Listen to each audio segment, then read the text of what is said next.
Hello, everybody, and welcome. This is the webinar series for Lessons for Full Spectrum Humans, Just getting my mouth working today. Today is September 26th already. And ordinarily, I split the broadcasts into level 1 and level 2, first hours, level 1, second hours, level 2. Now, I've been diverging a little bit from that pattern. Today, what I'm going to do is one long recording, 2 hours, that is all about the topic of sexuality. So this is actually part of the recorded lessons that I conveniently glossed over last semester because I really was reticent to broach these topics, and I'm not referring to anyone that's any of the enrolled participants in this class. You are all wonderful. I was concerned about whether there would be the emotional maturity and fortitude in perhaps the non-enrolled levels of population to be able to talk about these things. So I just conveniently left it out of the semester. This portion of the year, this time around, I'm being much more courageous, and I'm saying, let's do it. Let's tackle this topic. It's a challenging topic to talk about because I recognize that a lot of my views are not politically or socially correct in this time and place. So I'm beginning this whole thing with the disclaimer. So 1 2-hour long recording is what's going to happen. Instead of splitting up into level 1 and level 2, the first level is going to be sexuality, healthy sexuality, what it's supposed to be. And there will be the complement to that, which is unhealthy sexuality, which is the way that things are, and then solutions about, moving forward and how we can transform this world. And so I'm sure there's going to be a lot of mishmash also between the, how things are and how they should be, or the ideal and the imperfect in the presentation. So it's just one long presentation. And also I will caution anyone, most of my presentations are appropriate for people of any age and do not include any objectionable language, but this topic is different. I will use frank language. I will use non-clinical language. I will use inappropriate language. So if you do not want to expose your family members to that, or if you yourself are sensitive, do not watch this video. It's just not for you. And also, my brief disclaimer is, the ideas that I'm going to share here, they're my viewpoint through my particular filter of being this person here. So I'm Aurora, I'm a galactic walk-in, I'm an abstraction. That usually, if you look at some of my paintings over here, they're abstract patterns. That is my normal state of what I am. So being in a physical body is new and different, and being in this social, human, cultural context on Earth is new and different. So I had a huge learning curve about what sexuality is from the first-person viewpoint of being in a body, and also looking at how sexuality is portrayed and participated in this social context. So I'm giving you all of my viewpoint from the filter of my experience. I've been here for about 17 years. So it's not like I'm a newcomer. It's not like I'm like, oh, I just came here last week and I looked around and I watched some TV and now I'm going to give you my ideas about human culture. It's not like that. And I've made it very clear on other times too. I'm not here to make fun or condescend in any way, even though I will use language that is ridiculous because some of these topics are we need to be lighthearted in them. But I don't want anyone to feel that I am making fun of humans, making fun of humanity. I'm here in solidarity, recognizing that there are profound problems on this planet. And I'm always holding this sculpture up because it's like, this is the bucket and the mop. This is one of the ways we can clean and transform and rectify what is going on this planet. So, okay. All that being said, and I also recognize that although some of the views that I am sharing here might be socially incorrect or unpopular, I am never advocating any kind of violence. I'm never advocating any kind of eugenics or cleansing. I don't want anyone to ever take my work out of context and say, Aurora told us to kill all the homosexuals. No, do not kill anyone. And also, don't kill yourself. Oh my goodness, there was one video from a couple of semesters ago where I was even beginning to talk about this topic. And a person who, is homosexual wrote in the comments something like, if what you're saying is true, then I think I want to kill myself. No, please do not kill yourself. Nobody, don't kill gay people. If you're gay yourself, please don't kill yourself. Don't jump to any conclusions. That's really the antithesis of my intention here. So yeah, I'm not here to condescend. I'm not here to bully or demean anyone. And also, part of the value system of Aurora, myself as an individual, and the galactic collective that I'm a part of. It's like the best description I can come up with it. My whole gig is you know, freedom. Like, I'm not here in order to force these ideas or force my presence or force flying rainbow lasagna on anyone. Everybody is absolutely entitled to their own freedom, your own perception, your own life story, your own journey through like the trajectory of time and your own lessons along the way. So I will never say to someone else, you are not allowed to do what you're doing. You're, you know, wrong, bad, wrong. And I shake my finger at you. Like, it's not like that at all. Just like I don't expect other people to eat the food that I eat or whatever. You're entitled to live your own life. Just drinking water. Understand. I get very thirsty from talking. So Dominic, I'm just checking the chat as I drink my water here. Dominic is saying, I will keep my giggles and my smart ass comments to myself. You don't have to. Actually, I would like to give everyone, you know, because everyone who's enrolled here, like, you're not just random internet trolls. That's what I'm talking about. I was concerned about how people might misinterpret what I was saying and random internet trolls. Everyone who is in this particular class, you're wonderful. And even my commenters on YouTube are, you know, 99.9% wonderful. And I only get very, you know, small, like tiny little dashes of trollage coming on in. So I was more concerned about that. I want to have everyone feel free to express themselves in this forum. Like, you don't have to censor yourself in the chat room. We can be silly and you can make silly comments, because I certainly will, because it's a difficult topic to talk about, because, you know, there's a lot of darkness. There's a lot of malevolence involved in this topic. It's because it's such a powerful thing that we're talking about, life force energy and the capacity to create stuff and the capacity to create life. There's a reason why these topics have either been hijacked or forbidden or obscured in some way. So there's also let me get to this question over here. Pietro says, well, if you're going to be explicit, how would lovemaking look in one of your paintings? What would look different, or what would be special from the joining of the two light bodies? That is wonderful. Thank you. Pedro is my segue guy. He's like allowing me to segue right on in to getting some images going. And Gina, lovely, welcome. So happy that you made it. You're right on time. You're fabulous. So yeah, I'll go over to the whiteboard. Well, you know what? First, I'll bring up a picture. I need to get a better picture, actually. Hold on a second. Bear with me, guys. Here, I think that one's a bit better to start with. And we'll go to screen share.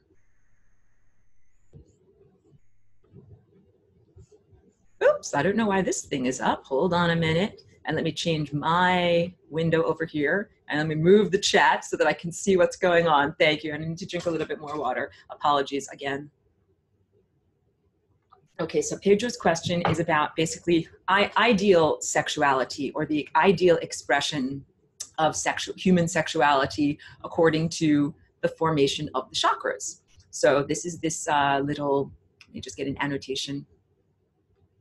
This is this detail from a painting. The painting is called Ascension 2012, and there's many, many figures, and you see the individual anthropomorphic figure with two arms and 2 legs and 1 head, and this one is a female. And then you can also see all this other stuff where I'm scribbling, which is the time field, which is an abstract, ever-changing series of abstractions of possibilities and probabilities. It's the toroidal shaped energy field that surrounds all of us, and it is comprised of different layers of reality. So I don't know if you can see it big enough on here, but each one of these chakras has a focal point, and one of the focal points is right down here at the genitals between the legs, and that's the focal point of the red level of reality.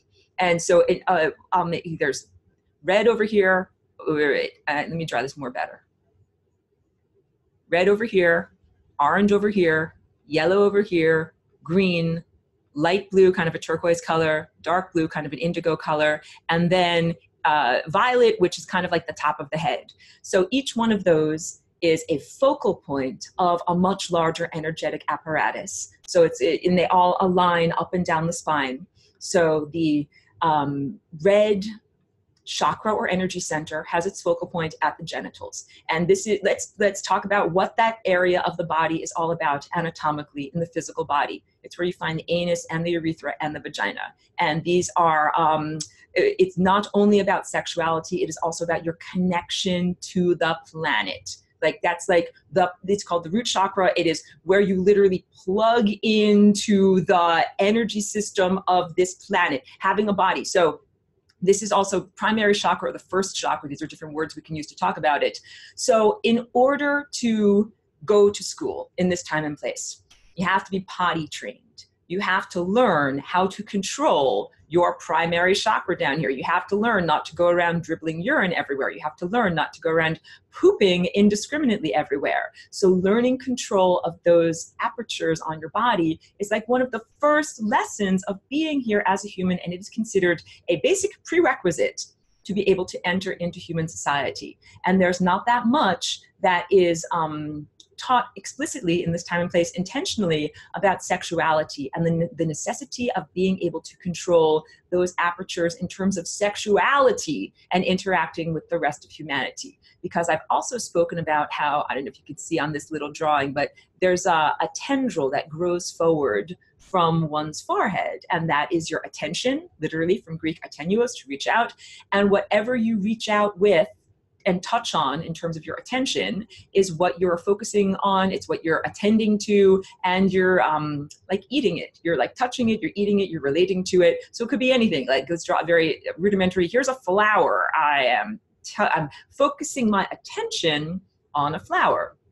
And that means that I am telepathically in rapport with that flower. I'm giving to it, it's giving to me. I'm feeling like I am the flower is feeling like it is me, and we need to be in control of our attention. So to be a little bit about what is wrong, I know I'm mixing up the what we should be doing and what we shouldn't be doing parts, but part of what is wrong with the present level of expression of sexuality is inappropriate projection of sexual desires on inappropriate partners or inappropriate things, or using your attention to reach out a tendril that is non-physical and touch on a person over here who is not an appropriate partner. So that what I'm trying to say is, just like we learn to control our pee-pee and our poo-poo before we are allowed to go to school and become adults and participate with other people, you're supposed to learn to control your sexual attraction.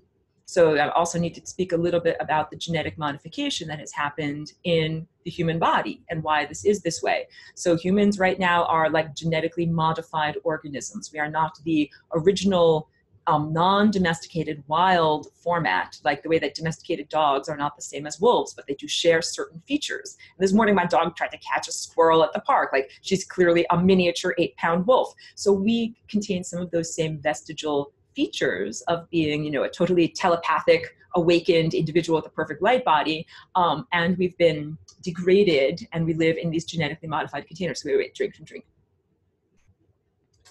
What we're supposed to be doing is using our higher faculties, and you can tell this is like a bracket, right? Like, this is the entirety of you. This is the entire octave from all the way down there, your root chakra, all the way on up through all of your layers of being, until we get to the highest layer of being. This is supposed to be a bracket where both your physical corporeal body and your root connected to, the energy center connected to the planet, and all of the intervening nodes all connect together, and you connect to divinity too, and you use the direct and focus the life force energy that you have inside of you on the appropriate partners. So this is, I'll go back to my face. Well, I want to go back to my face, but I want to go back to this drawing too. But just for the moment, understanding that this is big.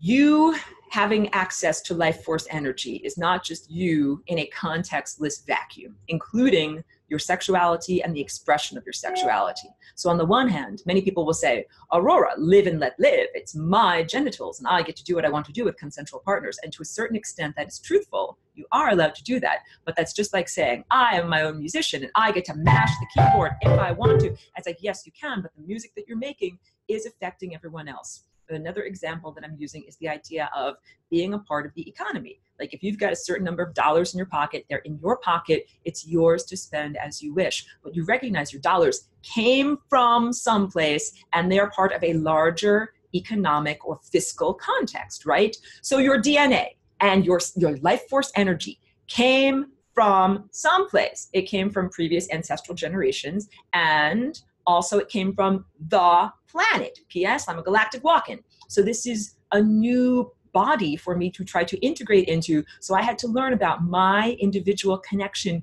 to the planet through sexuality or through that primary root chakra. And that does not mean sexuality in terms of romantic expression or expressing it through a partner. That's another big takeaway. So I'm trying to say, life force energy, what creates sexuality in these biological containers, it's not just something that you own.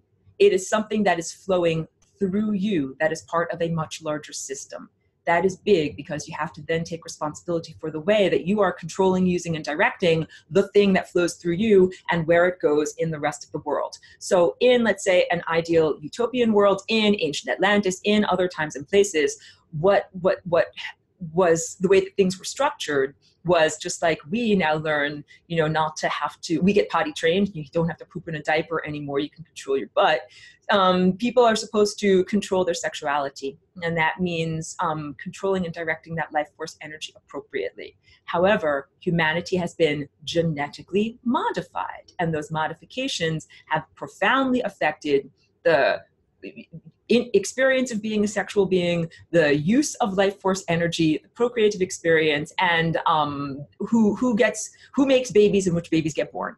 And that makes sense, because if you wanted to take over a planet, you'd be like, oh yeah, I want to make sure that I get to determine who's coming to the planet. Like, who gets to be born here? I want to control and direct that from the first person experience of the overlord, not me, Aurora, drinking.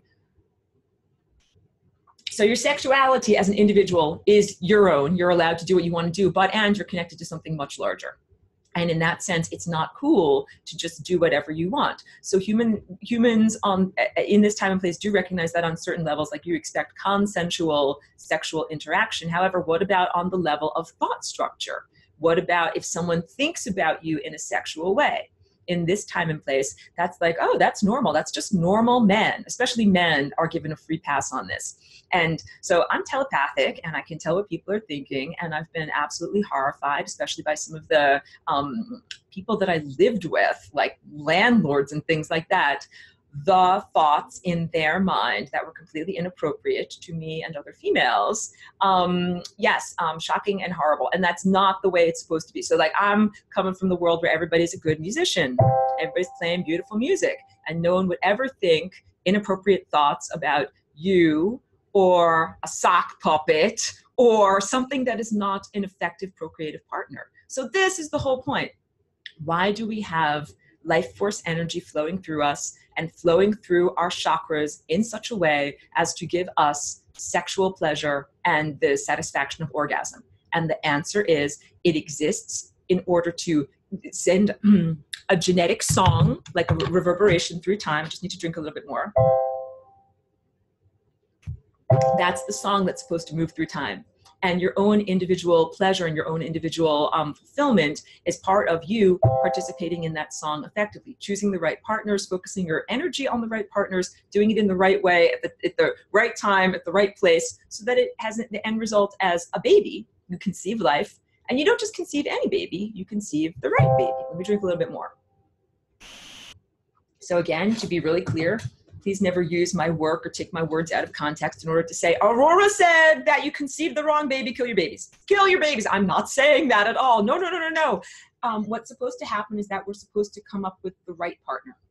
So this goes back to I'm giving the long answer to Pedro, but he's very patient, so he's used to this with me.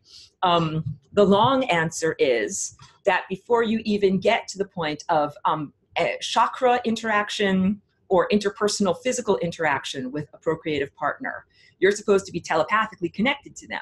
You're not supposed to just choose random people. Here's what I was most shocked and appalled by, if I may just confess. This is like when I first came here as Aurora, and I, stayed with a lot of different people when I first went up to Woodstock. And one woman was very, kind to me. She let me sleep on her couch, and she was like, let's watch a fun show, like while we eat a little dinner. And she put on Sex in the City.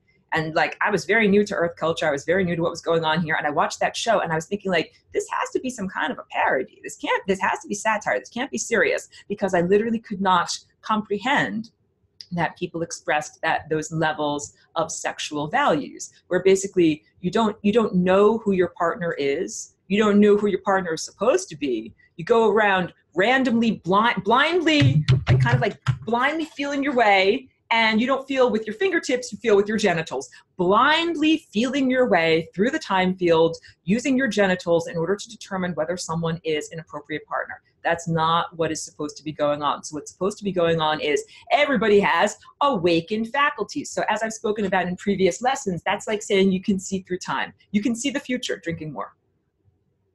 You can focus with your inner telescope on the events that are the array of possibilities and probabilities that stretch in front of you. And you can actually be guided to the right person. So that's a big, huge takeaway.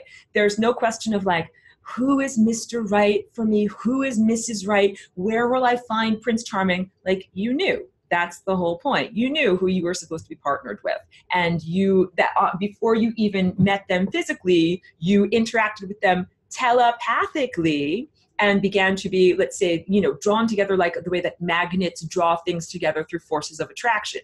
And now I'll go back to this little picture over here. So you're being drawn together through magnetic-like forces of attraction to your potential partner. Why is that person your potential partner? Because that's part of the great composer. The great composer is like, well, we need this music, and that means this mommy and this daddy comes together, and that's going to create this baby.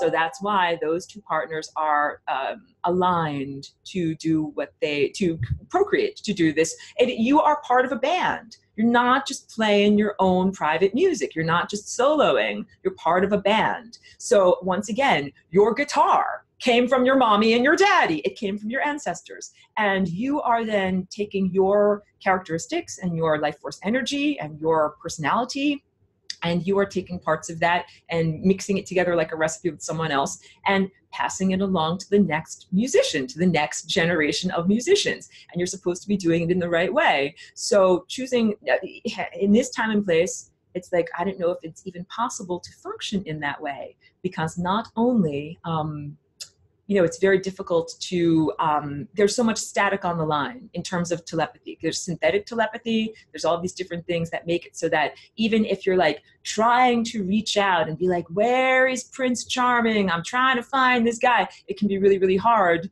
to interact and to do that forces of attraction coming together. So I understand that's part of what's going on, and part of it is some people are just completely blinded, and part of it is like that show that this culture teaches, oh yeah, it's perfectly fine and great and wonderful to just have a lot of random sex partners. That was what was shocking to me, and I'm like, that's what people really think. That's what some people really think. I had to learn that. And again, I am not some religious whack job. I am not a Puritan. I am not whatever, Amish. I'm not like a religious fundamentalist that is saying the Bible says that you're only allowed to do this and that. No, it is not about that at all. All the things that I'm talking about are based in energy, and you'll begin to see what I'm talking about. So here we have, the female figure, and then we'll just draw very quickly. I'm sorry to give such little attention to the male figure in this drawing. I'm just going to draw a stick figure.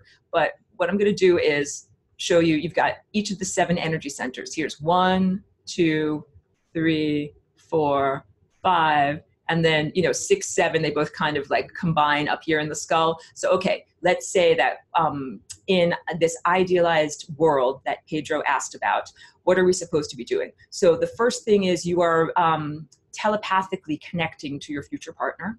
And then the next thing is you become physically present with them. And then the next thing is what dancing is supposed to be. Like in this time and place, dancing is supposed to be a way for, instead of stumbling forward blindly and feeling with your genitals whether someone is an appropriate partner, you can take them on a little test run with your clothes on in public with music going. That's the whole idea, that if you're dancing, you kind of line up your body with someone else's body, and you're able to feel if your energy centers are harmonically in alignment with that other person. Because your energy centers don't just sit there doing nothing. They spin and they pulse. So it's kind of like trying to make music where both parties are synchronized. So when you dance with someone, you can kind of tell, how does it feel when my chest is across from them? How are our hearts connecting? How does it feel with my emotions? Hey, here's my emotions down here in my tummy. How does it feel when my emotions are in close proximity to that person? And so what you're supposed to do before you hop into bed with someone is connect on all of these other levels. We've got the physical level, the emotional level, the intellectual level, the level of pure heart, of pure acceptance and understanding, the level of communication, and then these, the highest levels of perception and connection to the divine. You're supposed to connect with your procreative partner on every single level. Every single one of these notes, you are supposed to have a rapport and a complementary note with your partner. And that's before you ever get into bed, to have sexual intercourse with that partner. And okay, so I'll go back to my face and talk about how what is going on in terms of just basic sexuality and the act of intercourse. Humans, you're doing it wrong. That's all I can say. And I know that I'm a newcomer to this world, and I'm a newcomer to having a physical body. So it was I will tell you, without sharing too much personal information, it was a huge eye-opener coming into this body and feeling the desires and the appetites that come from having a physical body. So I told everyone I have this rocking smoothie today. This is coconut milk and fresh organic mango and fresh cannabis buds from my garden. And I'm like, wow, something? I'm in this body and my tummy is empty and I'm hungry and I have an appetite for food, for this food. But something, like when you are in a different format, you either are hungry for different food or, this is not the right nourishment for you. So another big takeaway is sexuality is like an appetite that is an appropriate appetite for being in this body at this level of development. So I don't want anyone to think that I'm advocating for celibacy or a denial of their sexuality or like all the stuff that's going on in the Catholic Church is profoundly unhealthy. All the things that say, because, and if we look at the Dark Ages in Europe and how Europeans were taught, like, don't even touch your own body. Don't touch your genitals. Don't give yourself pleasure. Don't be aware of your own genitals. That is not what I am advocating for at all. So part of it is the recognition, like, yes, you have a body and your body has appetites, and those appetites are absolutely appropriate. But what food do you use in order to feed and fuel your body? So I started to learn, there's so much I can talk about what I started to learn about human sexuality here. Yes, Gina, I wish I could send you all some virtual smoothie like through the screen because it's really good and it's totally not psychoactive. Oh, wait. So Dominic is asking a question over here. Let me do this. All right. Oh, so this is good question. Pedro says, didn't you say that the red chakra was in the base of the spine in the coccyx? So yes, how can I best describe this? Let's say that it has like a focal point, and the focal point is at the base of the spine. But it's shaped like a vortex, like this vortex down here. So in that area over here, it encompasses several vital aspects of physical anatomy. It's the base of your spine, and there's also like a well of energy there, just like the way that my cup can contain water. There is a reservoir for energy at the base of your spine, and that chakra or energy center also comprises your anus and your vulva or your vagina and your urethra. Because Dominic has another question. Hold on a second. Dominic says, is it that the crown chakra goes overactive when the base chakra is underactive and vice versa, or do they affect each other like that also? That's a very good question. It's supposed to be like music. Everything is harmonically integrated. So I wouldn't say over or underactive, but I would say like chakras can be malfunctioning. Like if you have a light bulb that has a burned out filament, or if you have a light bulb that is not completely screwed into its base, so it doesn't get connected to the electrical system, because, I'm going to go into level 2, the stuff that's going on that's not supposed to be going on. Most people here in this time and place have a degraded or less functional than it should be primary chakra. And let's say your chakra can function at 100%, or 0%, or any amount in between, kind of like saying it can be, fully operational or totally non-operational. It can, let through nothing. It can let through 100% of everything. So most people in this time and place do not have a 100% operational root chakra. And what that means is not fully connected to the earth. And being connected to the earth in this sense means connected to the body.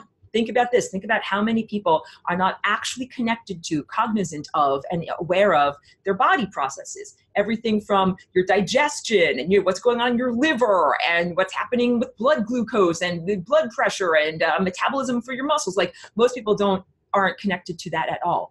That disassociation from your own physicality is part of reduction of the functioning of the primary chakra. So primary chakra is also, so it's connection to the planet, it's connection to physical matter. It is being powerful in the world of physical matter. It's also connection to all of the other organisms that are in existence on this planet. So when that primary chakra, its functioning is disrupted, means you are less connected to the birds that fly in the sky, the fish that swim in the sea, all of the microbes, all of that. And when we think about how many people, many humans go through their lives, they're almost totally disconnected from nature and from their own bodies. Like they drive in a clank car, they eat a lot of processed food. Most people only taste their food as it's in their mouth, if at all, even fleetingly because they're watching TV or something like that. And they're not aware of anything that happens after it comes into the body. They're not thinking like, oh, how's my tummy feeling? Or how are my poops doing? They're not thinking anything along those lines. And those are basic lessons. Like if you think about, if you're a little baby, if you're a little infant, and you have to learn how to eat, like that is literally what you're learning. You're learning how to swallow, and then how does the food feel in your tummy, and then how to move it through your intestines, and then how to effectively poop it out. Like these are the basic life lessons. And most people in this time and place are totally not connected to their body on that level. And what I started to learn was, because I was shocked and horrified, and I keep on saying that like, oh, I dropped my pearls. But yeah, I was shocked and horrified by the way a lot of people treated their body in this time and place. And I had to understand like, oh, they're numb. They're numb. They can't feel what's going on. That's how they can eat that stuff. That's how they can drink that stuff. That's how they can live in that way. And then I started to understand, well, wait a minute. If they all of a sudden became sensitized, they would feel horrible, because after you eat some of the highly processed foods or degraded foods, or alcohol's a big one too. If you do that, put that stuff into your body, and you're actually connected to your body, then you're feel like it's torture. It feels horrible. It doesn't feel good at all. So I had to understand that some people choose to remain numb or inert to their real sense, to be insensitive because their bodies are so uncomfortable, but it's not intended to be that way. Okay, so wait. Okay, so this is a good question. I'll stick to this. All right. Salu says, I'm really interested to know more about the 5th, 6th, and 7th chakra connections between two potential romantic partners. Thank you. So we'll go back to this image that I've got over here. What Salu is referring to is, we've got, I just got to keep on bringing up this pen. This light blue, the indigo, and the violet chakra. These are the highest notes in what would be considered the human scale. And when we connect on it, so okay, first I'll start with the way that most humans on Earth right now are used to connecting in terms of sexuality. So there is, just moving this so I can see the chat, so that, hold on a second, sorry about that, guys. Everyone is used to connecting on a physical level, and that would be considered like the most animalistic, but animal does not even respect, like animals can be wonderful and said the most brutal is the word, a purely physical interaction that has no emotion connected to it, no intellect connected to it, nothing other than body parts coming together. And those interactions do exist in this time and place. When you add in the orange chakra, then you're adding in mammalian emotions. Now, mammalian emotions are an outgrowth and a degradation or a distortion of green, unconditional love. It's heart, it's a tone. Love's a tone, it's a tone that you make when you move through time at the right rate, one moment per moment. And again, unconditional love is the feeling and the emotional landscape of beings who are non-physical. So in this physical body, and I'm not saying that you're bad or wrong for having mammalian emotions, they serve their purpose, but that clear, pure tone of unconditional love is then slowed down and degraded. So on I have a MIDI keyboard, and sometimes you can put a sound into the keyboard and then play it down at a lower note. And when you do, it sounds very distorted. That's what is going on when we experience the orange level of mammalian emotions. It's that primary ray of unconditional love, but it's been slowed down and distorted slightly. So it turns into romantic attraction and or revulsion, jealousy, possessiveness, the desire to hug and cuddle, or the desire to not hug and cuddle, like all of those things, with the way that mammals describe and exhibit their sexuality.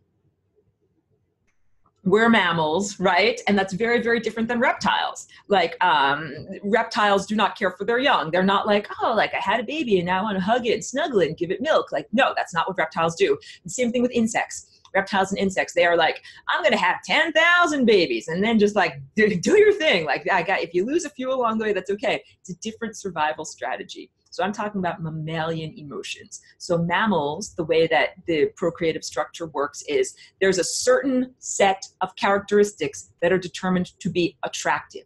And they're not merely social, cultural, and arbitrary, like, oh, blonde hair is attractive, or red hair is attractive, or whatever. Because now I want you guys to start thinking along the lines of biology and not necessarily along cultural lines. Because we understand that cultural lines, that's if you say, like, everyone who's on Earth who agrees blonde hair is the nicest, and then all the people with blonde hair are the most desired, romantic partners, right? Or the most desired procreative partners. But we recognize that's like a program of preference that's not necessarily in biology. But let's talk about biological preferences, like the preference for a healthy body as opposed to a diseased body, or a well-muscled, strong body as opposed to a very weak, skinny body, or a very hugely obese body. And even the idea of women with the body proportions, the ratio, let me change to a different color here, the ratio of shoulders to waist to hips, that there are biologically programmed or preset preferences for males in their sense of who is an attractive female, because it has to do with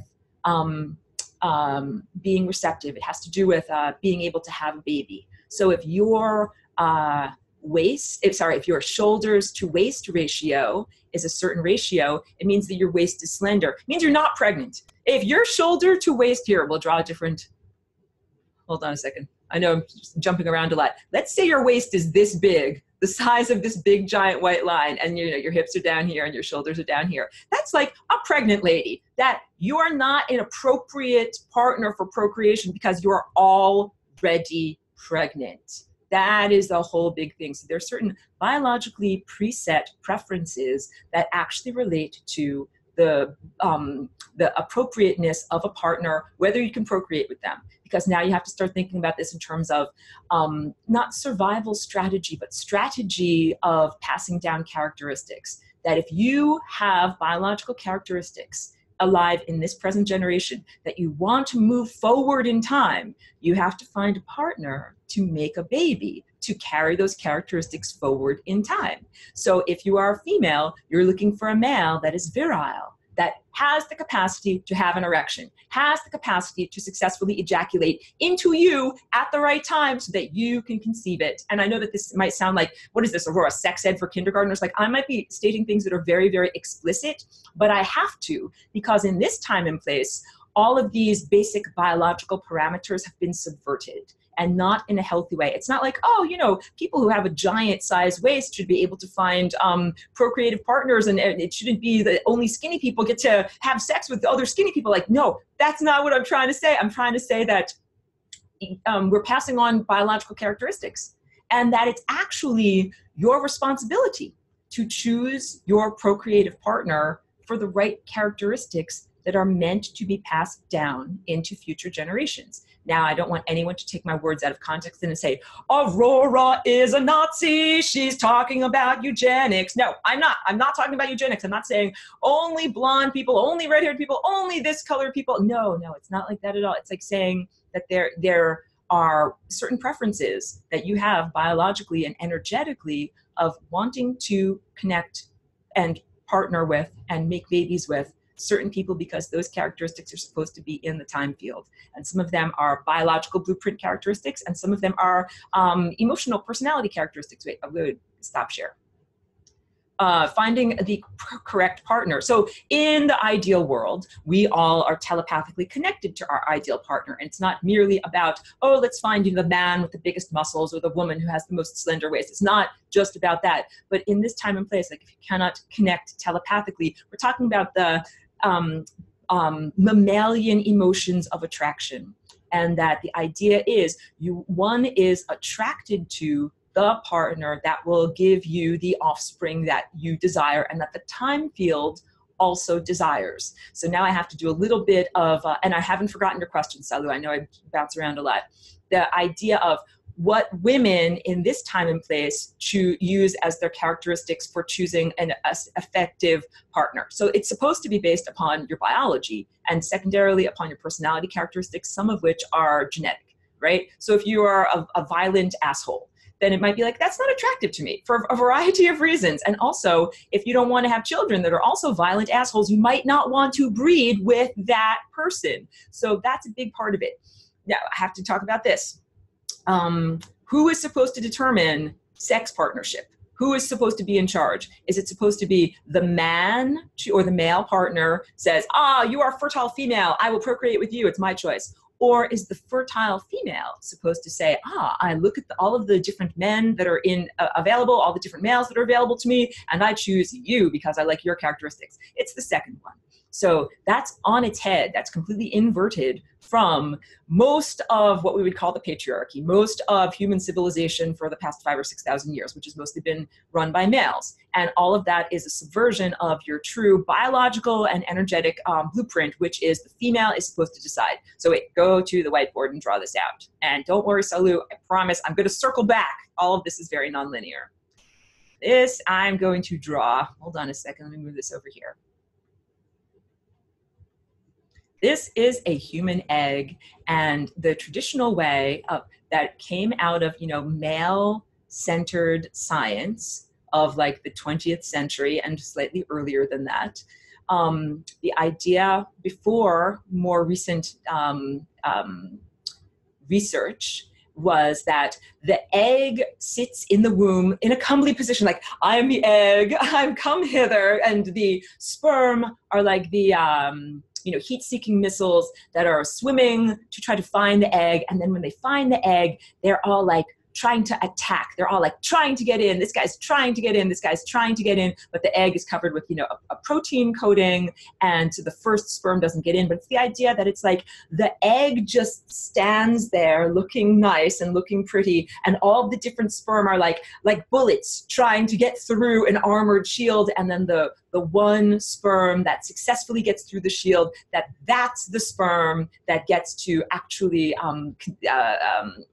pollinate the egg, you know what I'm talking about, actually cause conception, and actually that is like the winner of the quote unquote genetic lottery that then gets to pass along those particular characteristics. So that's the old patriarchal view of sperm plus egg equals baby. More recent, more balanced research science has shown that that is inaccurate. That what actually happens with all of these different potential partners of sperm around an egg is that the egg decides. The egg chooses. The egg actually sends out, I want to call it like a type of hormone that creates kind of like a little vortex, like a little whirlpool, when it selects its sperm that it wants to come inside of it. And that little like whirlpool literally draws the selected sperm inside of it. This is biological representation of the truth that the female culturally is supposed to be choosing the partner, is supposed to be in charge of the biological characteristics that are sent on from generation to generation. I'm going to reiterate that. Women have the womb. Women have the equipment. You want to make a baby, you need baby-making equipment. Women own the equipment. Women are supposed to be in charge of which male characteristics in their species, and this is in terms of mammalian procreation here and human procreation, which characteristics get passed on.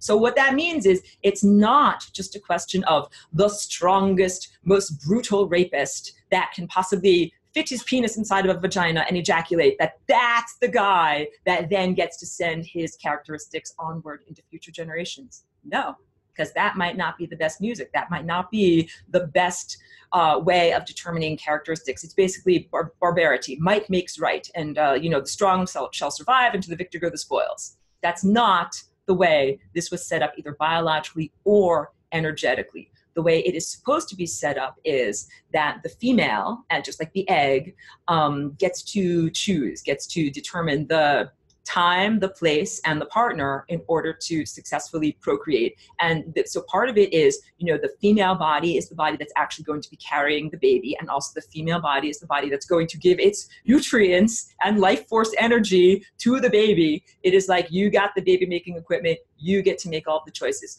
Me saying that here is a very radical assertion, because when we look at human history, what's actually been going on is a subversion or a flipping of that basic structure. Because what happened about the time that money was invented, like ancient Sumeria, whatever, 5,000 or 6,000 years ago, it was no longer a female choosing her mate's characteristics based upon the symmetry of his face, how good his teeth are, how well muscled his body is, how fast his agility is, any of those basic physical characteristics, or the emotional characteristics of being able to, let's say, be sensitive, be, like a nice, loving person is what we would say. Like, because when you have a baby, if you marry a violent asshole, that guy will be a violent asshole towards your baby, right? It's like, oh, you had a baby, cool, I will eat him now. Like that, you don't want to marry someone like that. You want to marry someone who's going to be like, hey, I have good teeth and good posture and nice muscles. I'm going to give, impregnate you. You're going to have a baby. And then when you have the baby, I'm going to help you get plenty of extra nutrients so you can breastfeed. That's a big part of it. And I'm not going to eat your baby, and I'm going to protect you from other horrible males who are violent assholes. Those are the characteristics that females look for in a procreative partner on a very basic level. When money was invented, that became another variable, where it's not just, hey, is your face shaped nice? Your teeth good? Are you going to care for my baby and also protect me from other violent male assholes? Couldn't even say that properly. It's also how wealthy are you? Because once wealth or the money system was created, then males began to use that as their leverage. Well, my teeth aren't really that good, and my posture is very hunched over, and I have no muscles, and I can hardly even get an erection. But look at all of the gold that I have stored up. Marry me. And so that became one of these things, just in the terms of coercion on that. And then there were also many different social structures that were put in place where the female did not get to choose the partner. The male got to choose the female partner. And that's the flip-flop that happened, because females have less muscle mass. So the more muscular males are like, oh, we're going to set up society, and we're going to make it so that if I say I want to marry you, you have to marry me. And this is still relevant on surface of Earth today in terms of arranged marriages and forced marriages. And the forced marriages are always some older fucking gross male who's like fat and disgusting, wanting to marry a little tiny, very lovely 8-year-old woman. Like, it's never some old, fat, gross woman who's like, oh, I want to marry an 8-year-old male. And then it's never in that direction. You have to look at this. You have to look at the iniquity in the way that this is happening. It's always the inappropriate male candidate that is using a form of social leverage like money or sometimes religion in order to get access to a female that he would not have access to otherwise. So females need to start looking at their own value system in terms of choosing a partner. You can't just marry some guy for money, because what you're doing is then saying, well, the guy had a lot of money, but what he's doing is buying his way into the genetic code. His music is horrible. That's his music. His music is like how to be fat and slothful and have horrible teeth. And that should not go into the genetic code and create future generations. But I need some cash, so I'm going to marry that guy and pop out his babies. Think about this. Like, look at Hollywood. Look at these gross old producers. They're like fat and bald, and they've got like their young trophy wives that are having their babies for them. And it's like, yeah, like he's fat and gross, but he pays the bills and takes care of the kids and sends them to college. So females have to look at their own system of values in terms of choosing a partner, and not to inappropriately allow money or social standing in order to influence those decisions. And females also should look at things like non-biological levels of attraction, which are acculturated. Like, if you're a female who's attracted to guys that have motorcycles, it's like, vroom, vroom, I'm attracted to you. I want to have a baby with you. Like, the motorcycle of your sexual partner will not be passed on to your offspring. So you have to wonder, like, do I love this guy, or do I love his motorcycle? Am I attracted to, rather, this guy, or am I attracted to his motorcycle? Because he could be a totally inappropriate biological candidate. You might have children that are deformed or diseased or otherwise not vital, because he does not pass on his motorcycle to the subsequent generations. So if you're attracted to someone because of their non-biological equipment or their social standing or any achievement that they've done, like, oh, they were in a movie, that is not passed on to your biological offspring. So it's back to Salu's question.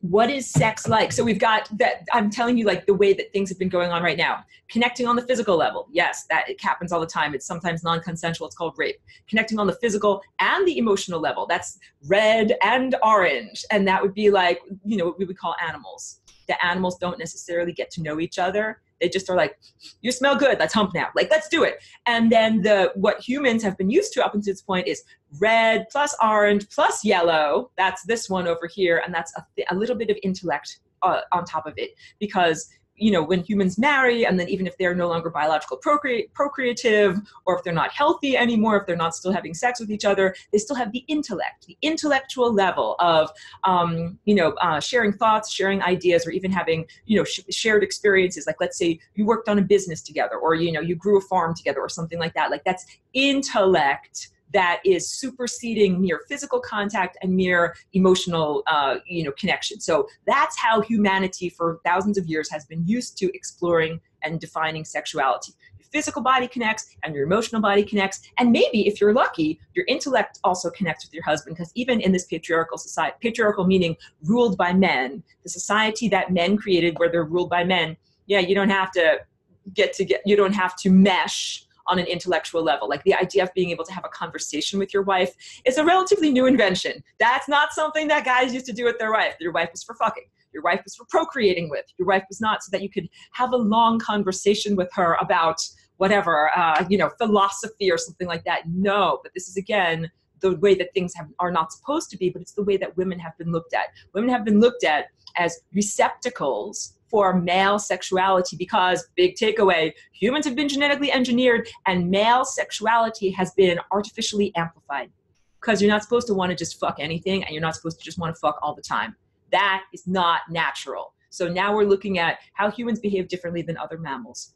That other mammals that are less genetically modified and behave more naturally, they have a reproductive cycle. Like, they have cycles of fertility, and they choose appropriate sexual partners at the right time in order to actually procreate. And their cycles of fertility are timed so that they're not going to rampantly overproduce, babies that then are not harmonically integrated in the ecosystem. Because you don't want to have like 10,000 mosquitoes, but you have no bats to eat them, or 10,000 deer and there are no wolves to eat them. You want to have everything balanced, right? So the whole idea is that you're part of a symphony of life that has a really intelligent composer that has these cycles of procreation that says, now it is time for you to procreate. I want you to make 10 babies. And then now it's time for you to eat, 5 of those babies, and 5 of them grow up. Like, there's balance in the way that this is. So humanity has not been allowed to experience those levels of natural,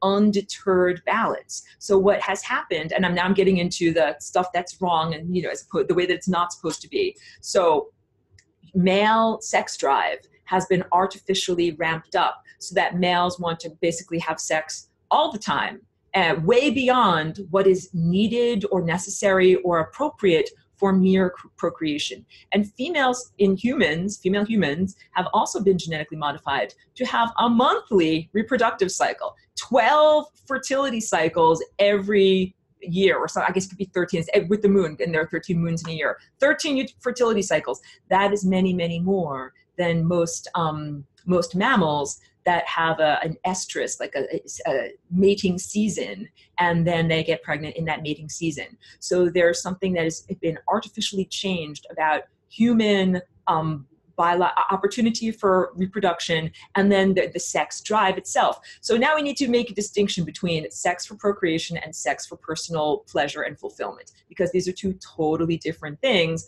They're supposed to be meshed together, but in our culture, it's just like our natural body rhythms have been taken away from the rhythms of nature. So it's not like, you wake up at the right time because you wake up with the sun, and you eat the foods of the season, and you're one with nature, and then you hibernate in the winter. That's not what humans are like. Humans are artificial in almost every single way in terms of their or our daily routines. that, you know, you get up at the same time every day, and you go to work no matter what season it is. So it's this whole idea of humans being disassociated from natural biological rhythms in terms of procreation. So that's one of the big things. The genetic modifiers of humanity who made these bodies, made women more fertile than they would ordinarily be, and made males artificially more sexually aroused than they would ordinarily be. So there's a total imbalance there. And this goes back thousands of years. It's not just a question of our present culture, and that artificial level of male, arousal has been in a lot of repressive cultures. It's in the biological architecture that's been changed. So even if it's a very repressed sexual society, the male sex drive is still very evident. We can understand that if we look at, a fundamentalist Islamic culture, where it's like, oh, women have to wear the burqa because males have an artificially amplified sex drive, and they live in a repressive culture where they're not allowed to just go around having lots of sex with everyone. So in the West here, it is not a repressive sexual culture, and actually everything in terms of sexuality, since what is known as the sexual revolution, favors males. And we also have to get into energy and what is happening in sexuality with energy, because females have a divine connection in their womb. And when males have sex with a woman, with a female, then what they're doing is tapping into that source of life force energy. So in terms of energy, just like I'm telling you about the egg actually draws in the sperm, and women on a macroscopic level should be the gatekeeper that chooses who procreates and which characteristics go forward through time, in exactly the same way. Oh, I'm almost losing my train of thought. Hold on, let me drink of water. I'm not gonna lose my train of thought. I don't lose my train of thought. Give me a moment for it to turn back around. Thank you very much for understanding. It's clearly something important. It will come back around. I'll go back to Salu's question. When you connect in the ideal or divine way with your partner, you're supposed to connect on every level. So I was talking about just connecting, body, emotions, and intellect. You're also supposed to connect at the level of unconditional love, which is the heart, and you're also supposed to connect at the level of all of these higher faculties. And so talking about this in a more positive sense, and I'll go back to this picture. Don't worry, guys, I will remember what I was talking about. I'm so embarrassed that happened. When you connect on every level, that is the way that procreation is supposed to happen. That is the way. So in this ideal world, we've got the man over here, where we've connected on every level and successfully conceived a child. That means that it's a form of magic. It is a form of utilizing life force energy in a profound, responsible way that I can't even find the right words for it. Because I've focused a lot on the negative so far, and I wanted to speak eloquently about the positive. When you do it right, this experience of two loving consensual partners connecting on every level of the intellect and the chakras, it is beyond magical. And that's what I also have to say. Like, right now in this time and place, the quality of human orgasm is very low. It's like a very dim spark. It is not a huge, bright firework. And that's not the way it's supposed to be. It's supposed to be that sorry, my mouth is not working. That spark, or those fireworks that happen from a profound orgasm where the energy is circulating on every level. Because you know what I've got over here, these are like water wheels. These are like rounded structures through which energy flows like this. So what happens on a very basic level is you end up getting figure eights. When you do sex correctly, oh my God, guys, let me tell you, when you do it right, here's what's supposed to happen.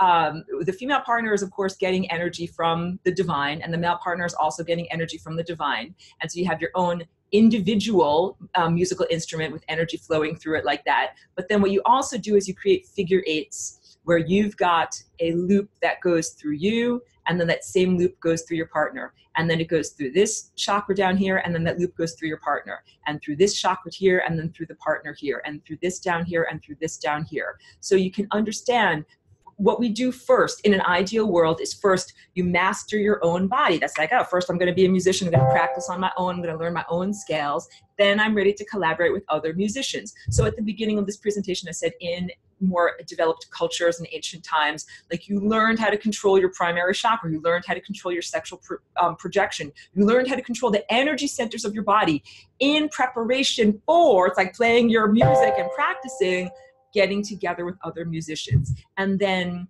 this, figure eight arrangement of moving energy between two different partners, it's like amplifying something. It amplifies the energy of each individual being, because what have I taught in previous lessons? If you have sound waves, like you have wave 1 plus wave 2 equals a big wave. I don't know if you can even see that. I drew it so tall off the screen. So it's amplification. Wave 1 plus wave 2 equals big wave. And when you have the life force energy of one person plus the life force energy of another person, and you have it, you have to have them synchronized, like all the peaks and all the troughs fit together, then what you end up with is amplification. You make a louder sound, you make bigger fireworks. And the fireworks and the experience of orgasm, and in conjunction with the experience of conception, is basically what makes the perfect biological architecture of our body. We've got all these different cells, like here's a different cell, an individual biological cell. They are not randomly or haphazardly arranged. They are all arranged according to a perfect, we could call it sacred geometry, but you guys are experts in this class already, so you know what I'm talking about. It is like a perfect polygon, a perfect symmetrical polygon of cells as they are replicating that expand outward further. And that is what creates our biological architecture. So that moment of conception and everything that led up to it, and I want to say explosion, but not like a violent explosion of, gasoline or, dynamite or something like that, but that proliferation, that explosion, that expansion of cells in this beautiful symmetrical polygon shape is what gives health and vitality to the adult form that you are conceiving. So that initial impetus, that's a better word for it, that is what makes the life happen. And that impetus is more powerful and more strong and more perfect when all of the energy centers of the procreators connect together. That's the whole point. The music is better. The music is stronger. The music is more coherent. There are very basic, profound, pro-survival reasons. Like, Aurora, why should we connect on every level of the chakra? Why not just have violent rape and abuse and exploitation on the primary chakra level? Why should we even do all of this work? And the answer is, you get better babies. You get better babies that are healthier and have more vitality and who have greater coherence that move through time. So the not old, but ancient orgasms. Cheeky girl. Boss is in the house.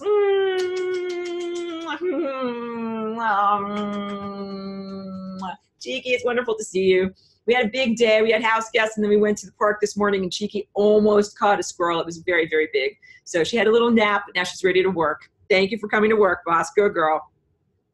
Yeah, when you do it right, you have better babies.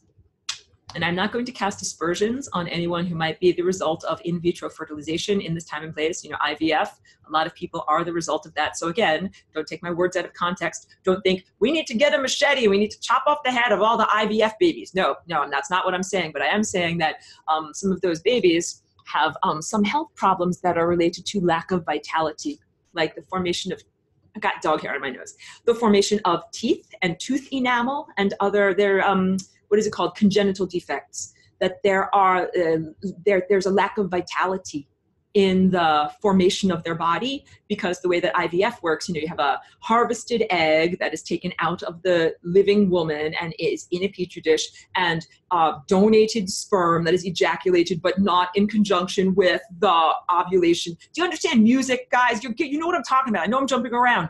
Music. It's like there's a conductor saying, you ovulate now, you ejaculate now. Like this all works together. It all works together beautifully. That's the way it's supposed to be. When to be like, okay, I'm going to give you an injection that's going to make your ovaries think that the composer is telling you to ovulate now. And I'm going to give you a Playboy magazine and send you into that room over there to masturbate and then collect a sperm sample. And then I'm going to put them together in a petri dish and see if I can make a baby. that is, it's a conception that lacks vitality. And again, don't kill all the IVF babies. If you yourself were conceived through IVF, please don't kill yourself. Like, none, it's not my message here. My message is to really consider, because IVF is said to be like, it's a fertility treatment. But we have to look at, why is there a problem with conception? Why are people in this time and place, humans, having difficulty conceiving? So first of all, I just told you, your orgasms are weak. I know I'm from another world and I'm coming to this world and I'm like, your orgasms are weak, but they are. I'm sorry to tell you this. In other times and places, orgasms were so profound. They were like life-changing. They were, like your head exploded. They were, like the most intense LSD trip. They were profound, and now they are not. And now also, what is going on is everybody has to work really, really hard in terms of generating sexual energy, maintaining sexual energy during the act of intercourse, and then finally having an orgasm experience, but it is usually not mutual orgasm. That's big. I can't believe I didn't even say that yet in this broadcast. Okay, so I actually have to say this because it's not innately obvious. Both partners are supposed to orgasm at the same time. Dun, dun, dun. Aurora, what are you saying? I'm saying both partners are supposed to orgasm at the same time. It's music. You're supposed to be synchronized. You're supposed to do it. So the whole idea of like, well, first she's going to get, no, first he's going to make sure that she's satisfied and she has an orgasm, and then she's going to make sure that he gets released. None of that is the way it's supposed to be. All right. Let's also talk about, back to my fancy diagram. Someone in a previous semester, when I was speaking about these things, wrote, a very well-intentioned comment about oral sex. And I can't, I'm trying to find the right words. I can't disagree with it enough in a polite way, because she was not being inappropriate in what she said. She said, like, hey, what does it really matter? If you really love someone, you just want to kiss their penis, right? And that seemed like a very innocent and naive and sweet way of looking at the world. But, at the heart of it, it's sad because, or it's profoundly disturbing, because this is what society teaches. There's a very, very big difference between connecting, like I showed you with these wavy lines, the way that you're supposed to. Each person is like a battery. Not that I'm, bringing you down to mere machinery, but you're like an energy system. You're like a battery, and you're supposed to fit together in a certain way. And you're supposed to fit together like this, face to face and genitals to genitals. You are actually not supposed to fit together. Let's do it like this. Oh, look, we have this partner upside down. And here, well, he has a rather large endowment. And there you go. So now, oh, look, I'm going to fit together my higher faculties with your genitals, and your mouth and higher faculties are going to fit together with my genitals. That is not the way that batteries are supposed to fit together in this system. And that's the best way that I can describe it. So I'm trying to say that someone in a very naive, possibly well-meaning way was saying like, hey, like, let's all just do what feels good and not judge anything else, and it's all the same, and you're just supposed to do what feels good. And I'm trying to be like, no, actually, that's not valid. Let me get my little thing over here. I was trying to say, what can I use? Sorry, I'm walking off camera. What can I use as an example? This is just a little eraser that I use for my drawings and everything like that, because I don't have that many things with batteries, but it's got batteries in it. This is why I'm showing it to you. And the batteries have to fit in the little thing in a particular way. There's a positive and a negative, and you have to make sure that they go in there in a particular way. And if you don't put the batteries in the little machine in the right way, it doesn't work. And if you put the batteries in the machine in the really wrong way, then it burns out the machine. And so this is what I'm trying to say. So again, I'm not a religious fundamentalist. I'm not a nutcase that believes in the Bible so profoundly that I'm saying God is going to smite you because you had oral sex. No. What I'm trying to say is that sexuality and life force energy, you hold it as a responsibility. This is big. Like the whole idea of humans being born not sexually mature. And you're little and young, and you have to learn who you are as a person. You have to be socially acculturated to appropriate, social activity. You have to behave properly in society. And then you have to learn how to use your sexuality responsibly as you develop into an adult. That's the whole idea. It's not like, oh, you can just do whatever you want to with your sexuality and do whatever feels good, regardless of the ugly, horrible music that is making in terms of repercussions to the rest of the world. Because otherwise I could just be like, oh, everybody do what you want to do. Do a 69, do what you want to do. And it doesn't really matter to me because you're all in your own private bedroom and your own private this and your own this and that. And that's not really truthful, because that degraded music is affecting the entire band. So what is supposed to happen is you're supposed to have healthy, well-adjusted, responsible adults who recognize the profound, what is the word, responsibility, but the profound, like the weight, the burden of, you've got this energy inside of you that you have to use well. You have to make good choices about who you're attracted to and who you partner with for procreation. You have to make good choices about when, where, and how. Like, hey, should you have your babies at age 14 or 15 or 16? Or should you have your babies in your 20s? Should you have your babies in your 40s? Like, any of these things, these are real. Like, what is the ideal way of utilizing? How many babies should you have? How should you space them out? All these different things. So the whole idea that I am saying here that is so very radical is that sex is supposed to be procreative.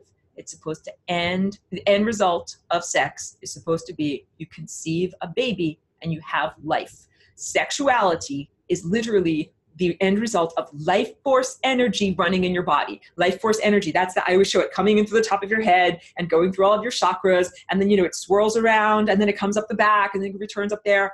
That's your life force. It makes things be alive.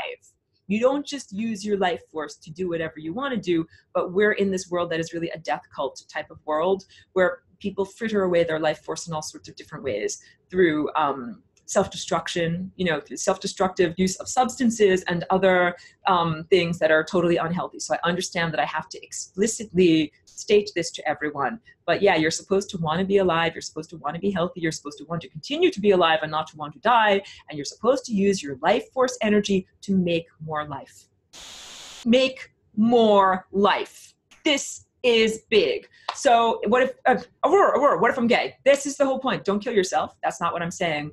And so now let's go into this. Humans have been genetically modified, not once, but many, many times, because some people say, well, okay, people who are gay, this is just because of atrazine in the present environment, environmental toxicity, estrogen mimickers, all sorts of different, phthalates and different things, plastic substances that are in the environment that cause hormonal disruption and that make males more effeminate, or what we consider to have mannerisms that are more female and more of an interest in homosexuality as opposed to heterosexuality. There's definitely that is going on. So there's chemical exposure, pardon me, hold on a moment. Chemical exposure in the environment does lead to homosexuality. And there's also stress during pregnancy, because there's some scientific studies of women who were pregnant during World War II in Europe with the bombing campaigns that were going on, and how there was a statistically higher likelihood of them having gay male sons because of the stress that they were exhibited to during their pregnancy and the way that their hormones, affected their fetuses when they were developing. And you can be like, but Aurora, like, look at human history. Look at the Roman Empire. They were totally gay. They had sex all the time. The Spartans had sex with their, very fierce male, army companions. Like, it was actually, so, okay, if you don't know this was actually part of what was considered to be bonding and appropriate for males that were in a combat situation. Because sexuality and bonding. Imprinting. Now we have to talk about this. I'm jumping around a lot. When little ducklings first hatch out of their egg, the first thing that they see, they imprint on, and they say, "You my mommy." So if you have a little baby duckling and it hatches out of its egg, and the first thing you show it is this, then it will say, "Lasagna, you're my mommy. I love you." Human males have a similar biological mechanism in them for imprinting. And they imprint upon whatever gives them sexual pleasure and, orgasm and sexual fulfillment. So now I'm going to get into inappropriate language. If males are stimulated and aroused by a sock puppet, then they will imprint on the sock puppet. "Oh, sock puppet, I love you." Whatever it is, sex doll, inflatable sex toy. "Oh, inflatable sex toy, I love you." The idea behind this biologically is just like with the little duckling. The baby imprints on the mama and follows the mama everywhere. So in this biological world, we have the genetic modification of males who want to have sex all the time, females who not only are not fertile all the time, but who don't want to have sex all the time, leading to the inevitable imbalance of males don't necessarily want to stay with one female partner, which is why I was saying the sexual revolution absolutely benefited males. Is that the thing that slipped away from me? Yeah, because your connection to life force energy, females have it and males want it. And when a female has many, many male partners, what happens is it's like having a lot of people siphoning off your energy. It totally is exploitative to females. Females ideally would have a minimum number of sex partners. That means a minimum number of males who have placed like a tendril of energy inside of them and who are, connected to them energetically, receiving energy from them. Females like to feed people. That's what boobies are for. Boobies are for feeding people. I don't know, like, oh my God, I have to say this because in this time and place, no, boobies are for like getting a job in Hollywood, but boobies are for feeding people.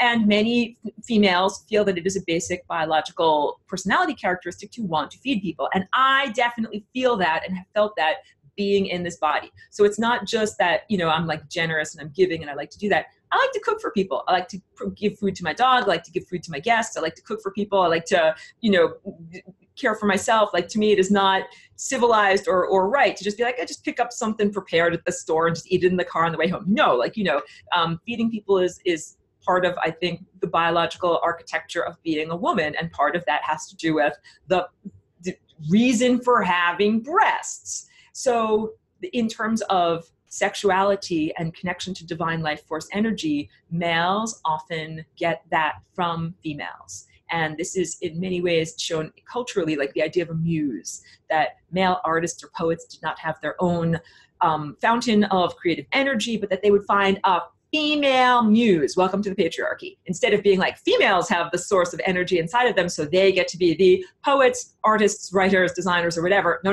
This is like, the 1800s or 1700s or whatever. It's kind of like, no, you are owned, you are chattel, you are subjugated as a woman, but you've got all the creative juices, so I'm, as a male, going to use you as my muse, and you will inspire me, and we'll have sex, and I'll get energy from you. And energy meaning like ideas and life force energy. So according to, this basic setup, you can understand it benefits males to have as many female partners as they possibly can. It disempowers females to have multiple male partners. Guys want to have a lot of girlfriends because they get to have energy coming to them from all of the girlfriends.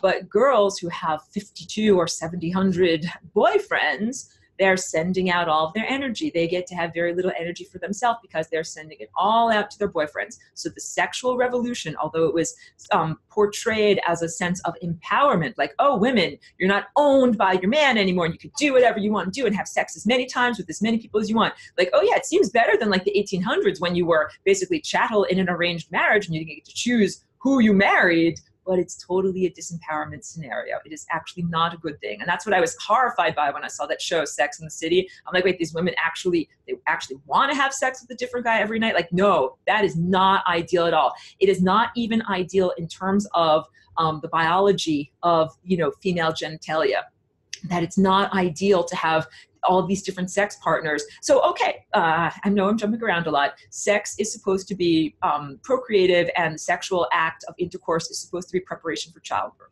So everything that happens in the act of intercourse is supposed to be leading to a pregnancy and then helping the woman's body to develop to be able to successfully give birth to the pregnancy that was conceived. So the enlarging of the vagina as a result of intercourse, that is like intentional, so that the birth canal is big enough for the baby to come down. But what is happening in this world after the sexual revolution, and women are like, I'm going to have 70,000 male partners, then it means that their vagina is stretched by 70,000 male partners, and their truly loving partner doesn't get their unstretched, appropriately sized vagina. Like, this is crazy. This is not the way it is supposed to be. Blah, blah, blah, blah. Okay, I'll get to more questions.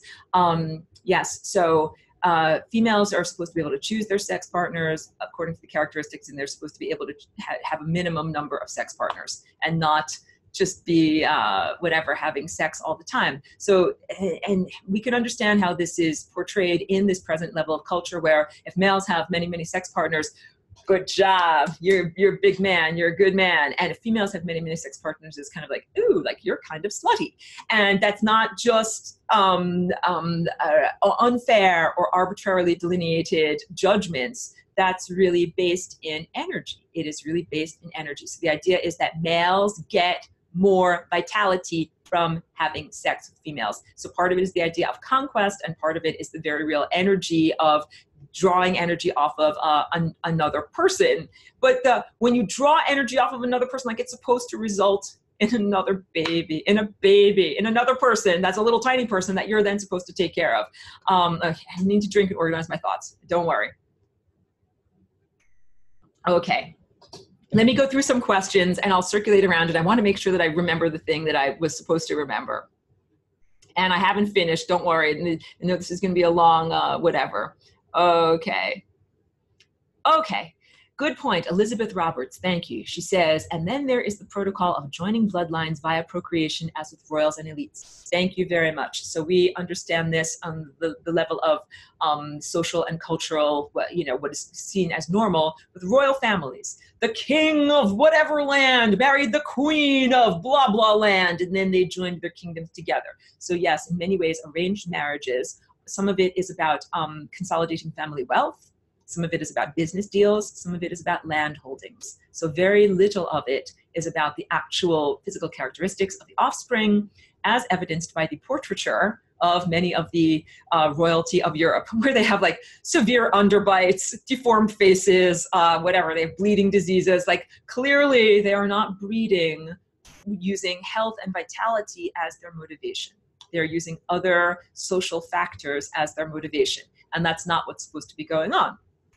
Okay, Salu is saying, you were saying the males tap into the divine energy in the females during sex. Thank you. That's the thing clearly it was an important topic. And when these things jump away, it's because it's something that's very important. So yeah, that's something that is not overtly recognized in this time and place. And especially, let's talk about where we're headed. Well, I'm not wrapping up, but let's say we recognize that there's the way it's supposed to be, the way it was in ancient times, the way it is now. How should it be? How should it be going forward? And my understanding is that, yeah, no, you should not, a woman should not have 10,000 sex partners, because what you should be able to do is see, without having to actually experience intercourse with someone, whether they are an appropriate partner for you. You're not supposed to just have to get into bed, give it a try, and then be like, oops, I guess that didn't really work out. It was a terrible date. Let's do a different date tomorrow. That's not what is supposed to be happening. So, okay, wait, before I get to more questions, and thank you very much for reminding me on that, on the topic of homosexuality.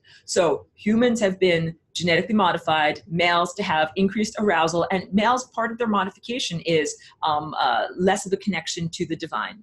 That's part of it. And that's why males, the joke here is that males think with their penis. It's like, you're supposed to have the great composer, the great conductor telling you what to do, but there is a lessening of listening to those mandates, to those, telling you like what to do and who to do it with and when is the right time. And instead, the biological architecture, I couldn't help myself, my penis just told me to do this.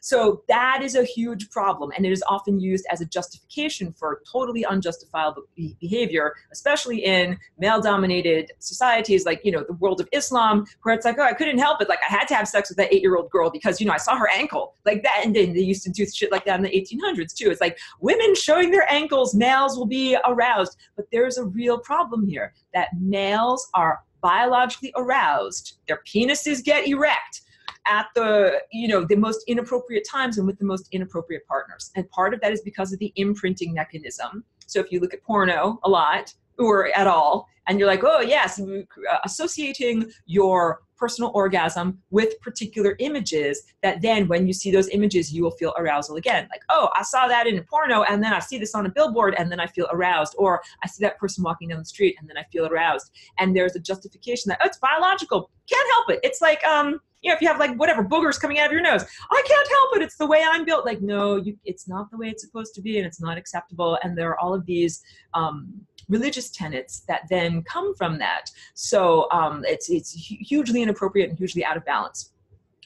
Males in ancient times in a military setting were often encouraged to find homosexual partners because of the imprinting. That was the thing that I wanted to say when I was wrapping up on that idea. So yes, in the time of Sparta, in the Roman Empire, in many different pirates, yarg matey, yarg. Yes, pirates had a lot of homosexuality. Part of it is that males were all together, sequestered from females. Like you're on a ship, you're on a military vessel, there's no girls around. So part of it was availability. So now we have to understand the adaptability of male arousal and male attention. That it's not just about like, well, you know, I want to I'm a male. I'm a male. I want to procreate. I want to put my penis in a vagina and make a baby. That's how it's supposed to be. But like, oh, like I'm on this boat and there's no women around and I just have to do something with my penis. I'll do something with that guy. So that is the idea, the adaptability of male sexual projection. And then when you do that, then you are imprinting. You're imprinting on some pirate's anus because you had sex with that person. And that is now like, oh, I love you, pirate anus. And then you will fight to protect them in battle. That was the idea. It was specifically encouraged in like the ancient Roman Empire and some of these other military contexts. It's like, yeah, if these guys as soldiers, these big muscle soldier guys, if they're all ass fucking each other, then they're going to really care about each other. They're really going to want to protect each other. And they're going to be bonded together as kind of like a tighter group than they would be otherwise. And so to say, okay, well, sexuality in the current age, part of it is cultural, like, do what you want to do. Part of it is chemical based, but also there have been other times in ancient times when homosexuality was encouraged because of the imprinting and because of the need for, the biologically males are aroused and they need to find some kind of receptacle. And then what becomes dangerous is when males use that justification for totally inappropriate partners that are not consensual and that are not old enough to be sexually active.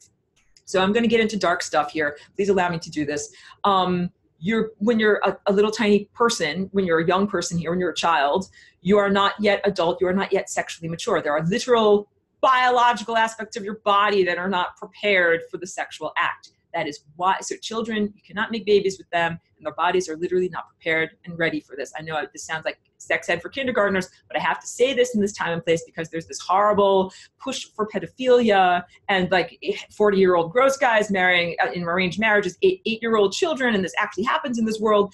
And what is happening here is it's a disrespect of what should happen on a biological level in terms of children being prepared and being mature enough to be able to even accommodate the activity of intercourse. And we'll get into what is wrong with the activity of intercourse. Like when I say you're doing it wrong, I'll get into that explicitly. So yeah, it's totally inappropriate projection. Like if you're a pirate and you're like, yarg matey, I'm horny, I'm going to have sex with that pirate's anus over there. At least you're adults, and at least it might possibly be consensual. But let's say you're like, yarg, I'm a pirate. Let's go and get some young boys off of that island over there, and we'll carry them around on the ship with us, and then we'll use them in order to have sexual release, right? And pleasure ourselves and fulfill ourselves, even though, first of all, not only are they not, the boys not sexually mature enough to be able to have sex. But now I got to say this also. Your anus is not made for sexual activity. I will say it again. The human anus, or the anus of any mammal in this world, is not created for sexual activity.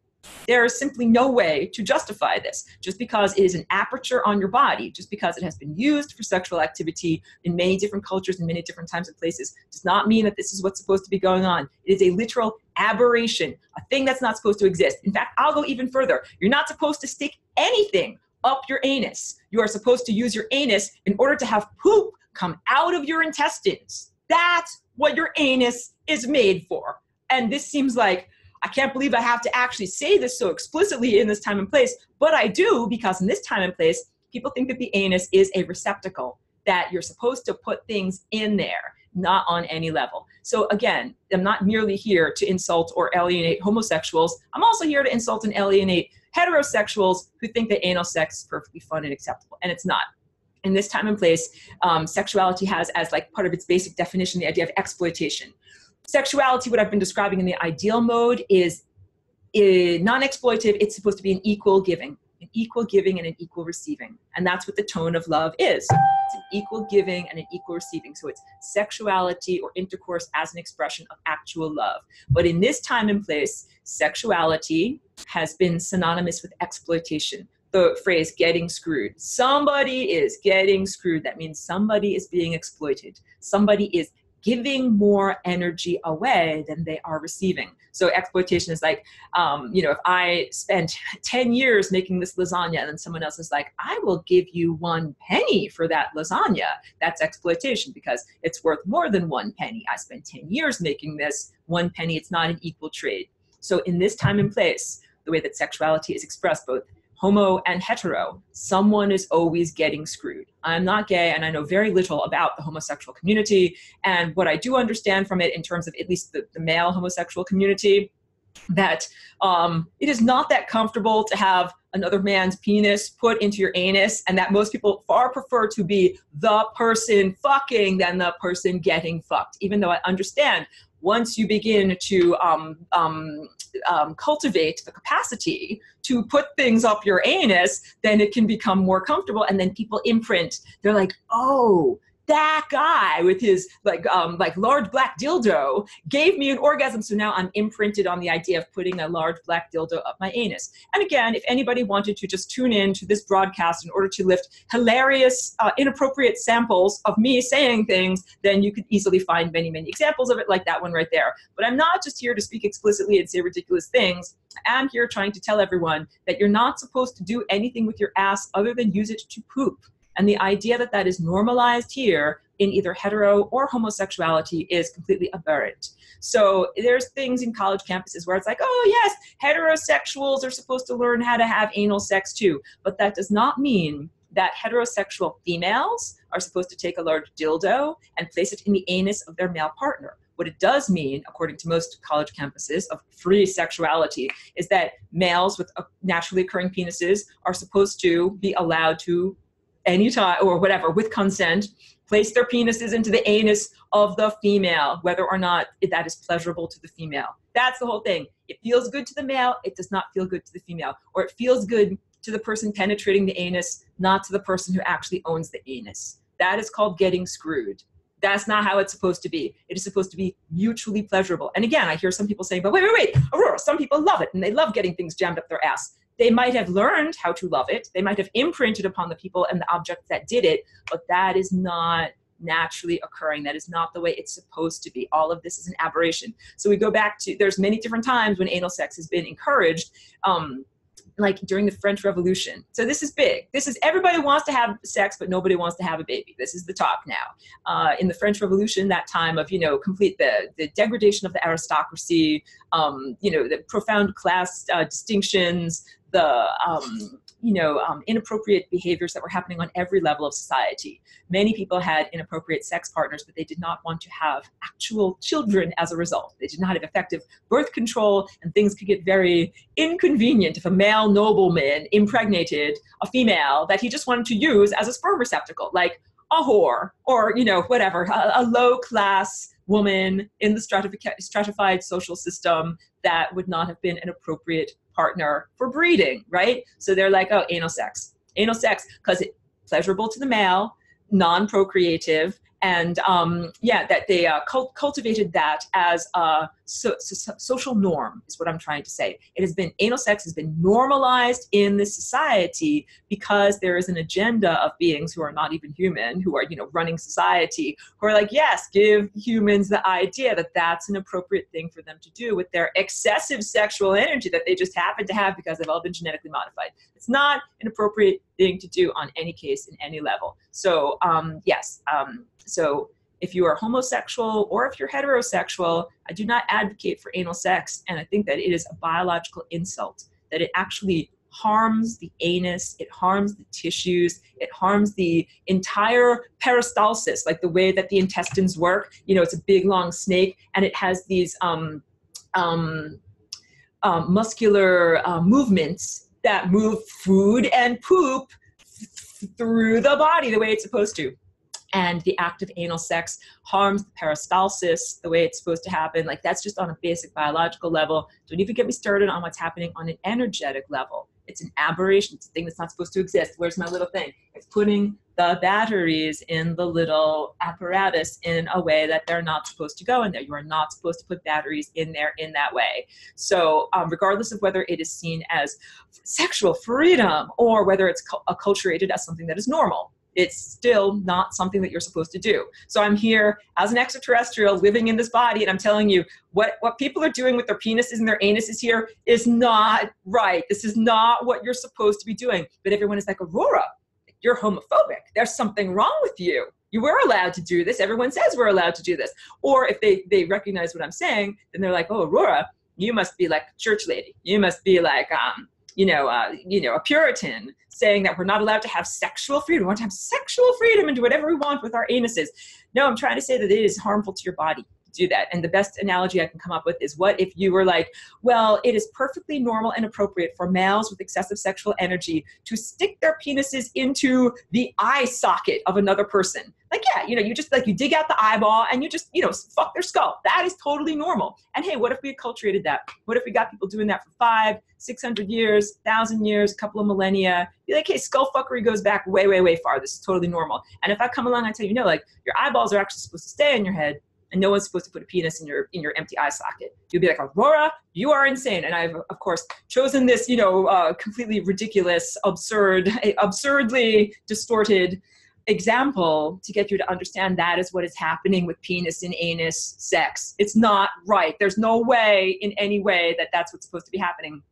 And oral sex is also not what you're supposed to be doing. That's not what you're supposed to be doing with your mouth and your genitals, although luckily there is less destruction, less tissue, biological, cellular destruction that happens in terms of oral sex. And there seems to be a bit more equity in terms of males and females. Like, usually it is males performing anal sex on female anuses, and that is not appropriate at all. Like I said, it is rarely a female that brings home a large black dildo and says to her boyfriend or husband, hey, I'd really like to stick this up your ass tonight. What do you think? It's usually not that way. But in oral sex, there seems to be more equity. But I'll tell you, that falls under the category of it's not procreative. It's not what's actually supposed to happen, and it's putting the batteries in the opposite way. So to really clarify my position here, and I'm not trying to just make people hate me or alienate them from my work, the ideas like the flying rainbow lasagna. If you're gay, flying rainbow lasagna is still for you. Though I'm not rejecting you at all. What I'm trying to say is that sexual practices, the way that they've gone on in human history, are distorted. Both homosexual sex and heterosexual sex. These are both highly distorted realms. Part of it is from genetic manipulation of the biological container. Part of it is from social manipulation and distortion of naturally occurring sexual behavior. So there's rules of society that change the way that people behave and distort that. And those rules of society do not even originate from humanity. And the rules of religion do not originate from humanity. So you have extraterrestrial overlords changing your container and then changing the way you're allowed to act biologically in human society. And on the more positive note, if you're a male or a female, finding a partner of the opposite sex, connecting all of your chakras on every level. So you're connecting from the physical all the way up through all of your emotions, your intellect. You think that your partner is interesting. You like to talk with them, even on the level of this is communication. This is nonverbal communication. This is telepathy. You become telepathically connected to your partner. So here, this is big. In this time and place, and I know there's lots of wonderful questions or comments.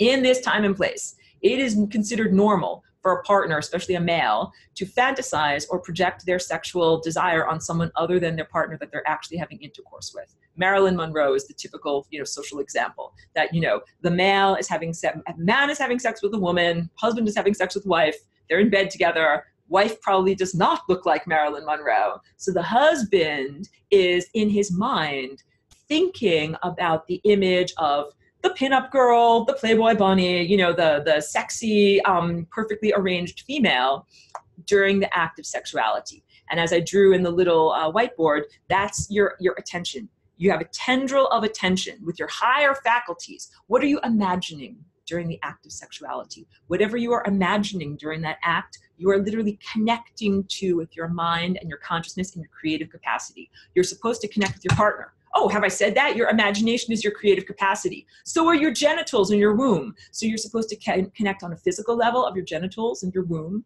and also on an imagined level, your creativity. So, okay, also, so you're not supposed to, let me get to inappropriate projection, but then let me also get to females choosing who they conceive. And remind me if I forget, because I know I have a lot going on in my brain right now. If you are a man and you're having sex with your wife and you're thinking about Marilyn Monroe, you are touching on the abstraction of Marilyn Monroe with your mind and sending your energetic, imaginative, creative energy to that person. And the problem with this is that, first of all, you're not having sex with Marilyn Monroe. And secondly, that Marilyn Monroe, the icon, is a fabrication. There was an actual woman named Norma Jean, whatever, who had a lot of plastic surgery and was transformed into, given a new name, was transformed into a new identity, and then used as an icon to imprint upon. Like you imprint, like a little duckling, imprint on Marilyn Monroe. And then you associate sex and sexual pleasure with that. It's energy harvesting. You're supposed to imprint on your partner. You're supposed to be like, oh, I love every little wrinkle around your eye, and I love that cute thing you do with your nose when you smile. Like, that's how you're supposed to feel about your partner. You're not supposed to be imprinting on Marilyn Monroe. So when male and female in the act of intercourse are supposed to be using their imagination to imagine their partner and to imagine all of the characteristics that they would like to put together into their incoming offspring, into the potential for life. What you're thinking about when, okay, what you're thinking about when you have sex is powerful and is amplified and magnified and goes into the future. So males in this time and place are putting a lot of baseball scores into the future, right? Because I mean, I only know the general stuff of this time and place in terms of sexuality. There's that trope, that idea that males, in order to make their performance last longer, they're thinking about baseball statistics. You're not supposed to think about baseball statistics. You're putting that into the genetic music.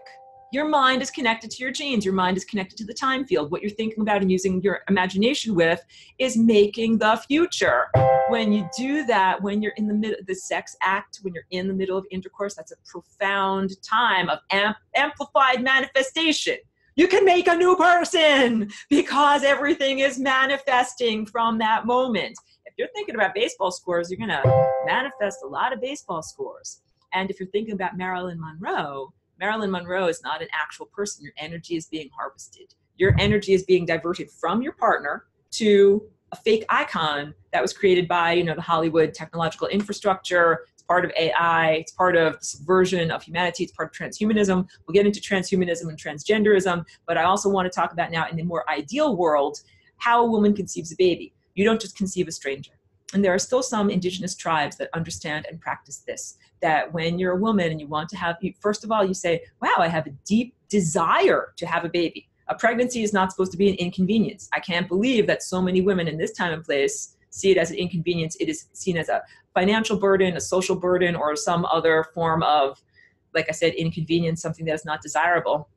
It's supposed to be something that is like the pinnacle of your achievement. Like being a mom. And because here in this time and place, when I say being a mom, you think like, oh, like just being a chauffeur for your kids, driving them around to soccer and, wearing unflattering outfits because your figure has gone because you've had too many children. Like, that's not what I mean when I say being a mom. When I say being a mom or being a parent is supposed to be considered the pinnacle of success in your life. And of course, here in this time and place, we have teenage pregnancies, unwanted pregnancies, people who are ambivalent about being a parent, people who get married without the intention of having offspring and having children. And I'm trying to say, like, that's biologically aberrant. You're supposed to want to procreate and have children and continue your species. And you're supposed to feel like, yes, when I am mature enough and when I'm responsible enough, I want to make a new life and then take responsibility for it and care for that new life and raise it into adulthood and help its body to be healthy and help it, teach it about the world and teach it the proper survival characteristics of whatever are your time and place. If it needs to learn to hunt and fish, or if it needs to learn how to surf on the internet, whatever are the things it needs to learn, you teach it and you also help it to grow into the best version of who it can be.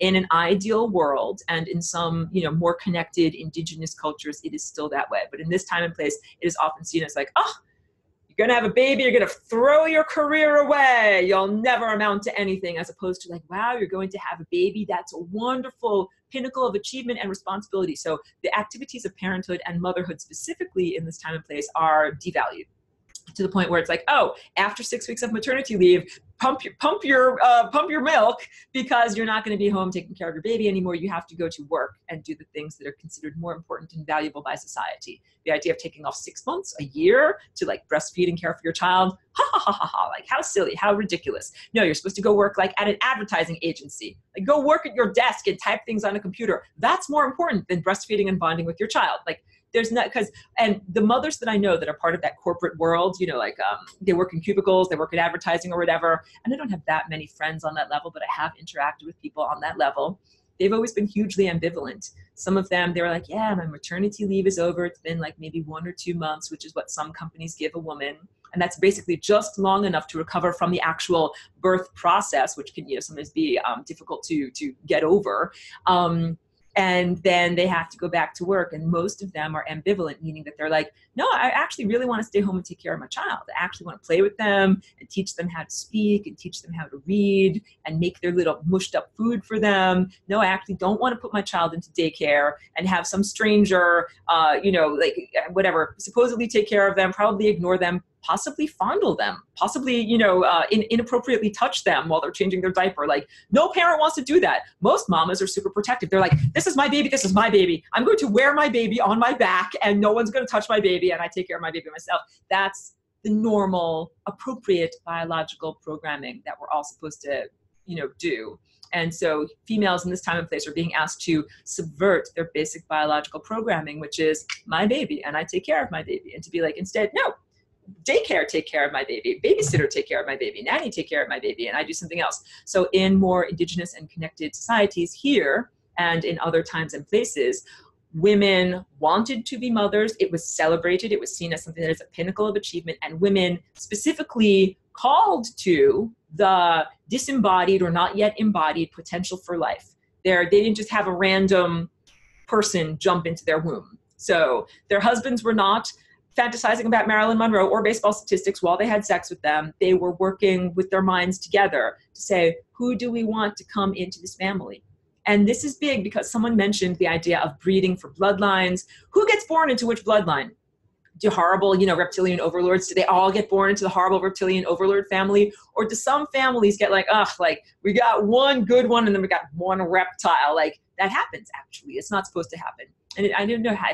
I've done a lot of professional babysittings. I've seen a lot of families kind of like from behind the scenes or whatever. And it does seem like this happens. Like you have one or, a couple of children that are more in alignment with the true value system of the family and that are more loving. And then there's one that's like the demon seed, and I'm joking about that because there's movies about this, but I think you understand what I'm talking about. Like the kid who is maladjusted, who is violent, who is rambunctious, who just has a chip on their shoulder, who seems to have been born that way and is disruptive to the entire family. That's not what's supposed to happen. What's supposed to happen is that you call in as a woman. Again, you're the gatekeeper for which sperm enter your egg, for which penis enters your vagina, and for which spirit enters into your family. Females in this time and place have been, that has been taken away from them, where you don't get to choose, because you wouldn't choose to have some reptilian asshole enter your womb. You wouldn't be like, oh yeah, I want to give birth to some reptile demon and then have to breastfeed and suckle him and send him to college. You wouldn't do that. You would want to have a wonderful child, someone who you love and raise and you send out energy to, and then they send out and reflect energy back to you, either in childhood or in adulthood, and you have a good relationship. That's not what's been going on. So in other times and places and other cultures than the one I'm presently in, women, when they want to get pregnant, reach forward with their mind, with their intention, with their imagination, and they touch on the person that is supposed to come into their body. And they actually make an agreement. And they say, yeah, welcome, come on in. I want to be your mom.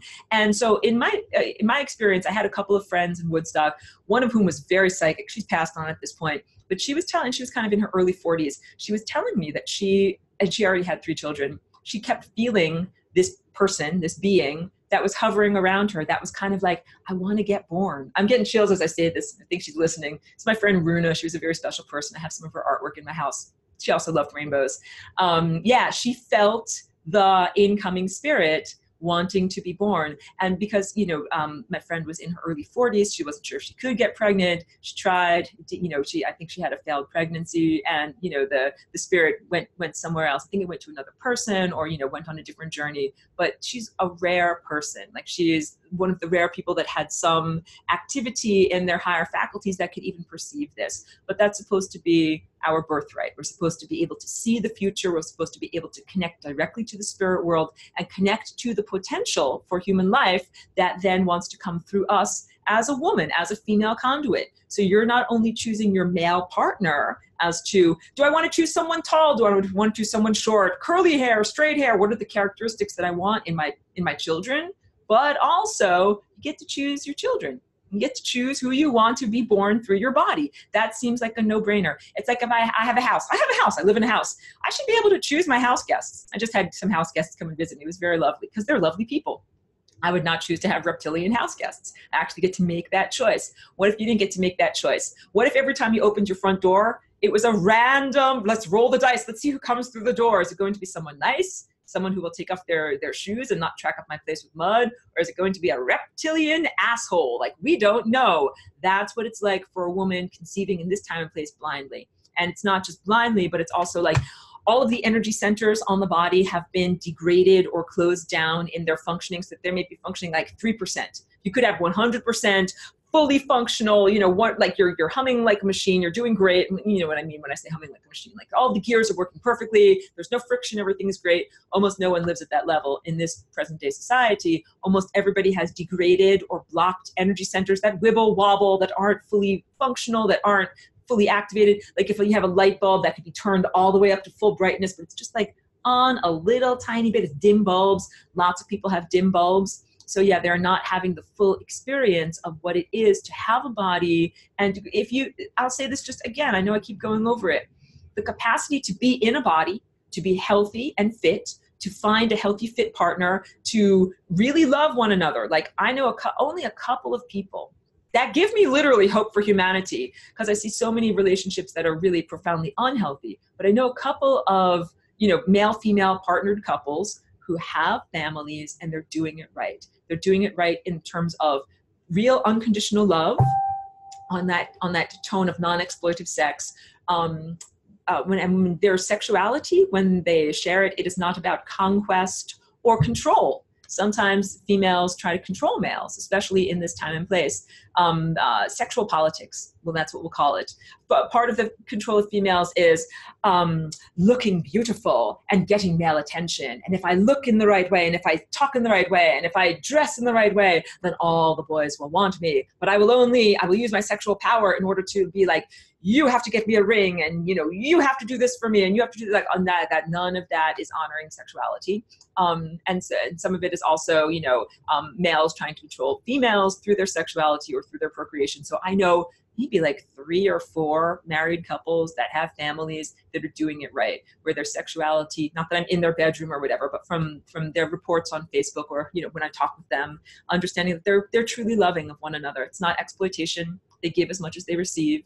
They enjoy and celebrate that they have procreated and that they've had children, and they intend to continue to take care of their children together. Because this whole idea of disposable marriages is also completely abhorrent. Like, you're not supposed to be like, oh yes, I was married to you for a year, I had a child with you, or 5 years, we had several children together, and now I'm off again. Like, that's not supposed to happen. That's that whole idea of imprinting. You're supposed to imprint on your partner and fucking stick around and be there to be a parent to your children. Okay, I have lots more to say, but I know that there's so many things going on. All right, let me start going through some of these questions. Okay. All right. Okay, Salu, thank you. I know I make silly faces when I scroll and squint too. Salu says, you were saying that males tap into the divine energy of females during sex? Yes, I got through that. Good. Elizabeth says, procreation and personal pleasure should mesh. Yes, you're reiterating what I said, and I'm completely agreeing with you. And that might seem a radical assertion in this time and place, because In this time and place, it's like, well, you know, some guy thinks, hey, having sex with a sock puppet is where my pleasure and fulfillment comes from. But it's totally, there's no way you can ever make a baby with a sock puppet. And I use that as the ultimate example of ridiculousness of how sexuality is being subverted and used in this time and place. Since I just used the example of a sock puppet, let's talk about transhumanism. Having sex with a robot, robo-sex, robo-whores. And mostly the idea, let me drink water, is that robots, technology, they're going to be used as the uncaring, unfeeling receptacle or non-emotional receptacle, and also non-sentient, non-emotional receptacle for male sexual energy. Because again, males have been genetically modified. They just can't help it. Their penises are aroused at the wrong thing. So they're going to need to do something with it. And in some ways it might be kind of good, because then you're not just exploiting vulnerable females or young people in society. Yarg, matey, if you need to screw something, be like, yeah, screw a robo-hoe. You know, like find a robot whore. And then you can use that in order to put your sexual energy into it. Males are getting exploited on that level. So yeah, blah, blah, blah, wait. If you wanted to start a robot brothel, I'm not against you doing that. And I actually know someone who wants to do that and is a female and is trying to do this as a form of sexual empowerment. Because in some ways it could have a benevolent effect on society. You know, males, again, there's a unequal application of what's going on. It is very common for males in Europe and the United States and the West to travel to the Far East, to places like Thailand or Indonesia, in order to find vulnerable adult females or vulnerable underage females, or sometimes vulnerable underage males, and use them as sexual receptacles. That none of what they're doing is at all about connecting on all of the other levels. It's just about connecting on the physical level, not even on the emotional level. Like, that's the whole point. They are not emotionally bonding on mammalian level with their little sex partners in the Far East. They're using them. It's totally exploitive. And we do not see the same thing happening with old women, old menopausal women from the United States and Europe, choosing to travel to Indonesia or China in order to find young males to fulfill their sexual fantasies. We do not see that happening. So there is something that is profoundly not equal about sexuality in males and females on Earth right now. I wanted to say the two genders, but we're going to get into transgenderism. So on the one hand, I'm relatively unsympathetic to males because of their behavior. But on the other hand, if you're going to go into a robo brothel and use a machine as a receptacle for your sperm and your life force energy, it's a pretty degraded situation where you're like being milked like a cow with a mechanical milking machine. Like, it's not, it pretty much brings the male down to the level of mere mechanism. It's not about your emotions at all. It's basically like saying, males, you don't feel emotions, you don't feel emotionally attracted to a person. You just feel like you want to have something give you the biological sensation that leads to orgasm. Like, you're a machine. You're a fucking machine, and you're fucking a machine. And I think that is degrading to males, because I actually love and respect males way more than that. So on the one hand, I would like it if robo brothels reduced the amount of actual human prostitution and exploitation and, you know, child exploitation for sex purposes. But on the other hand, it's profoundly degrading to males. And then there's that also question of imprintation. If you're like, oh, robo-ho gave me an orgasm and now I imprint on her, and I love my robo-ho, and I love people who look like a robo-ho. And if you don't look like it, then I will not be attracted to you. And so what that means is that those males would be, in certain ways, because of their attraction, becoming diverged from actual embodied living women to non-living mechanical milker machines. They ain't never going to make a baby. So this is a big thing.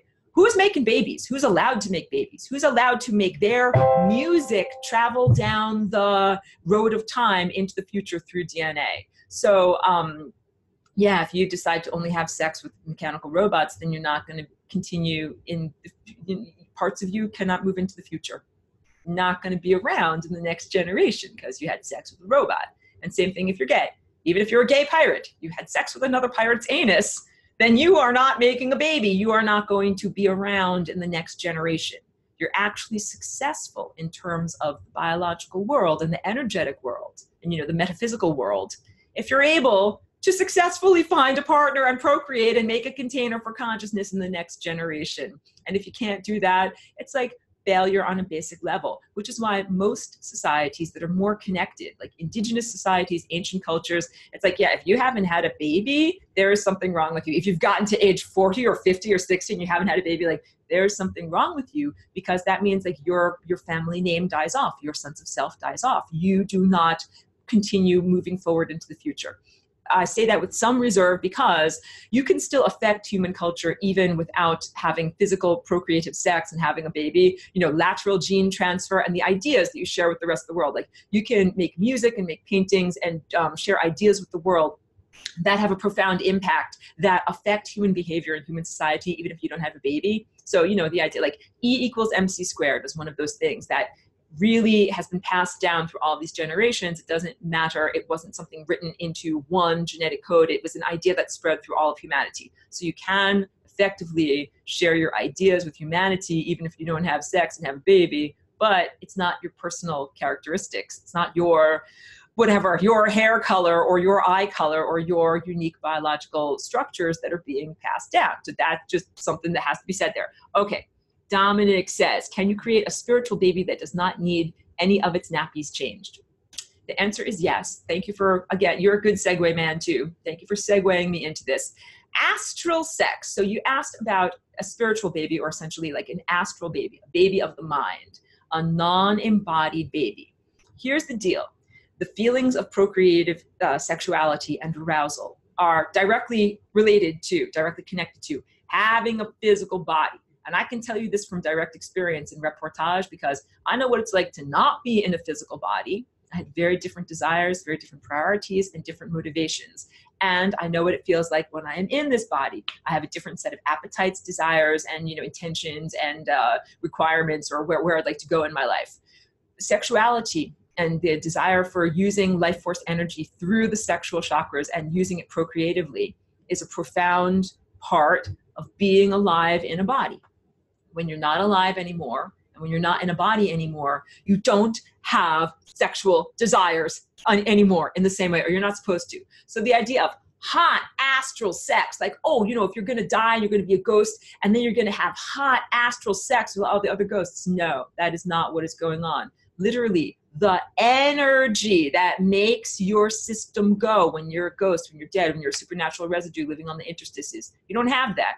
You don't have that anymore. I'm not saying that astral sex doesn't happen. It does. Here's the deal. It is not sex like what I'm describing, the way it's supposed to be, you know, the ideal way, and your chakras connecting together and having a baby as a result. It is more in the sense of domination. I know we're Cheeky looks like she went back to bed. So, okay, I'm just going to tell you a little embarrassing story. Embarrassing to her, not to anyone else. I got her this little stuffed animal at the thrift store because she really liked it. It's kind of like this fuzzy baboon or whatever. And, you know, she's been like having sex or like, you know, like whatever, using it, getting busy with her little friend over there and everything. And, you know, there's nothing wrong with that. She needed a release or something, you know, like something to focus on. I'm just, these are the desires of having a physical body.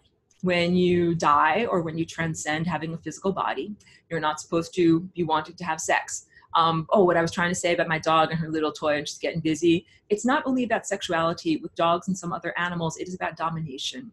So I've also seen my dog like hump my dog's a girl and she humps other girls and she's basically saying, I'm the boss, I'm in charge. So now you know a little bit too much information about Cheeky. But the idea of astral sex and what's happening on the membranes of death and, you know, what's happening in hell, none of that is about sexuality the way it's supposed to be used. It is sexual energy or the sexual activity that is being used for domination. And that is also how I would understand a lot of living embodied sexuality and definitely anal sex. Like the idea that the person who is inserting their penis or an object into another person's anus is dominating them.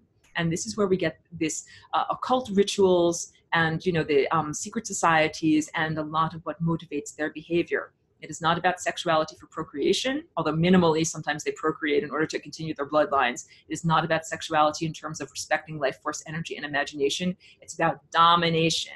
And those very same beings that, you know, act like that in life, when they are no longer alive or before they are ever alive, they exhibit those same values in the astral realm. So yes, you can be raped in the astral realm.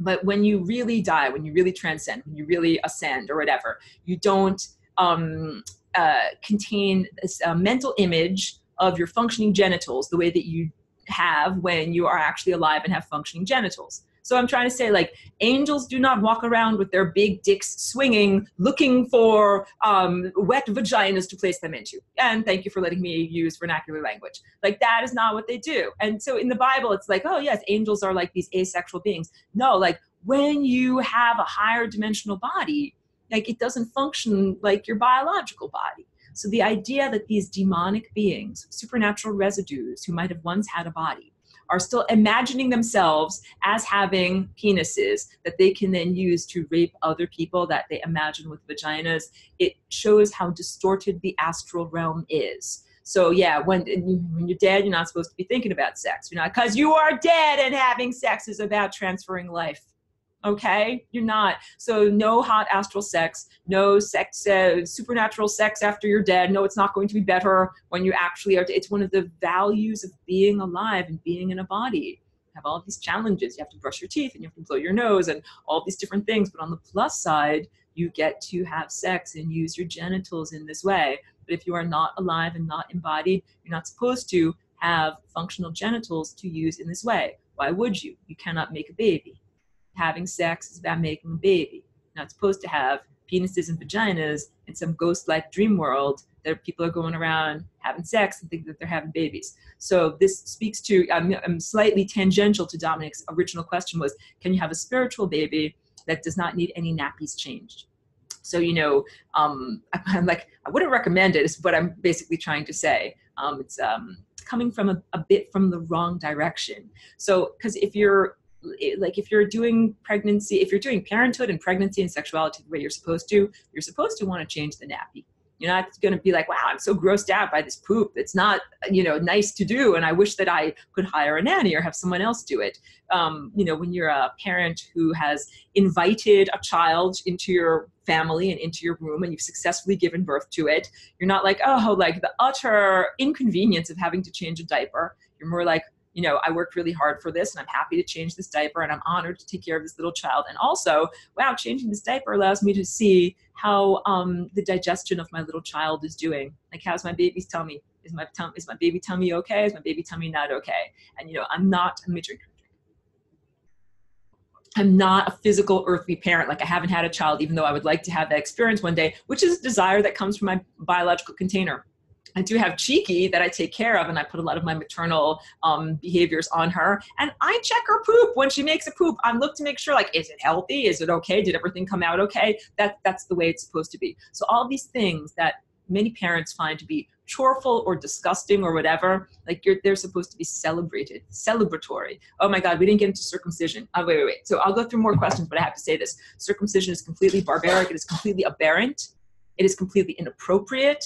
And the idea that there's a religion that's, you know, whatever, like roughly 5,700 years old, over 5,000 years old, that justifies and excuses this is beyond monstrous. So part of the problem with males is not just that males have been genetically modified, and males who are watching this, I don't want you to feel like, oh my God, like I'm totally screwed over because I'm genetically modified and everything. And if you're circumcised, no, if you're circumcised, I'm very sorry for your loss that you had to go through that, because it's a profound trauma and a profound loss. And what circumcision does is desensitizes the male penis so that in the actual act of intercourse can sometimes be painful. The act of intercourse does not give all the same range of sensations and subtle sensual experiences that the non-circumcised penis can experience. So non-circumcised males can have fulfillment with much gentler movements.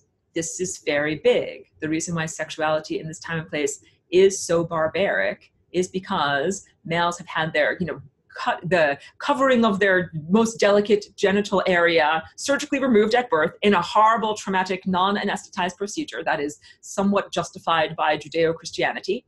And when they grow up, it means that the tip of their penis, which is supposed to be the most sensitive, portion of their body, and, is used, like, it's supposed to be like targeting in on where it's supposed to go, is instead insensate. and is then used more like a battering ram as opposed to this, you know, object of sensuousness. And so, yeah, there is a difficulty in female pleasure for circumcised males giving women adequate pleasure. And understand that in many of the cultures that do circumcision, like, you know, Western United States culture and also the Jewish culture, the idea of female pleasure is complete. Wait, let me laugh. Let me laugh a little bit more. Female pleasure. No, truly Orthodox religious Jews do not care at all about female pleasure. Nothing about their entire religion is about pleasure.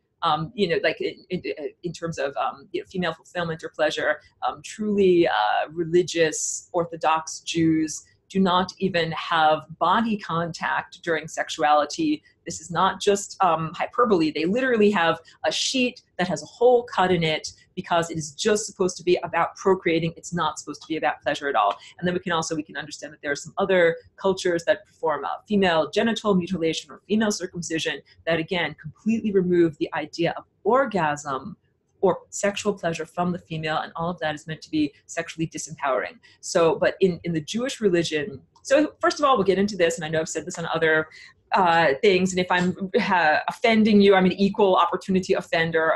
The idea that Judaism is a religion of animal sacrifice, and that the God that's telling you to sacrifice animals is not real God, it's not true God, and no real God requires, like, I want you to take that organism and kill it and then burn it on this altar over here, and then I will smell its smell, and that's, you know, comforting to me. Like, no, that's not really God telling you to do that. And that same psychopathic God that's like, oh, take a animal and kill it and put it on that altar over there, and that's how you worship me. That same psychopath said, oh yes, and the way that you worship me also is cut off your baby's foreskin. And that makes you a member of the tribe, and it makes you a member of the chosen people, and it is necessary, and it is good, and it's part of being part of this religion. And that's why it is so pervasive in our present culture, because our present culture is connected to Judaism, Christianity, then our present culture. It goes way, way back. And all of that, it is a horrible trauma that is done to males. So circumcision can also be, it's also known as, or can be described as, penis lobotomy. Not only does it remove vital nerve information from the penis itself, but it causes changes in the frontal lobe of males. This is where lobotomy happens. They stick an ice pick up your brain and scramble your brains over here. There are recorded changes via MRI in infant males, pre-circumcision and post-circumcision. It changes the way their brain is structured. So yeah, it's a total lie. In the Jewish religion, they say, oh, baby's nervous system is not even developed enough at age 8 days to be able to feel pain. Oh, we spray him with lidocaine. That's plenty. A slight topical anesthetic to be able to prevent him from this. Oh, if you go to a bris, they'll say, the baby's just crying because we just sprayed him with lidocaine. It's just because his penis is cold. It's not because he's feeling any pain or anything like that. And all of that is totally false. All of that is totally false. And mostly the mothers that I know that have had their babies circumcised, you know, sometimes they're Jewish mothers, sometimes they're Gentiles who married into a Jewish family. Again, they are all horribly ambivalent about having to have their baby mutilated on its 8th day in the world. So in the bris, the Jewish circumcision, the ritual circumcision, not the one that happens in the hospital, the mother of the baby that's being mutilated is usually brought into a different room, because I've seen them. They're like, they want to go and take the baby, and this is my baby. Don't hurt my baby. I'm going to take it over here. That is the normal biological response. So they're like, oh, don't worry. You come sit over here with your other female friends who will comfort you, and we're going to take your baby over here. And then all the males hold the baby, and they hold the baby down. And the male, circumciser, the moil, the religious guy, he's the one who actually performs this. So the males who themselves have been traumatized, circumcised, and desensitized, then do that to future males. It's like the trauma keeps on getting passed down. So if you're like worshiping the god of trauma, this is a very effective maneuver, but this is not real God. And then those males that are circumcised and traumatized, they have changes in their frontal lobe, they have changes to the function and appearance of their penis, they have changes to the sensitivity and nerve structure of their penis. And all of this is antithetical to comfortable, satisfying sex for both partners. This is one of the big reasons why circumcision is one of the big reasons why females don't have orgasms.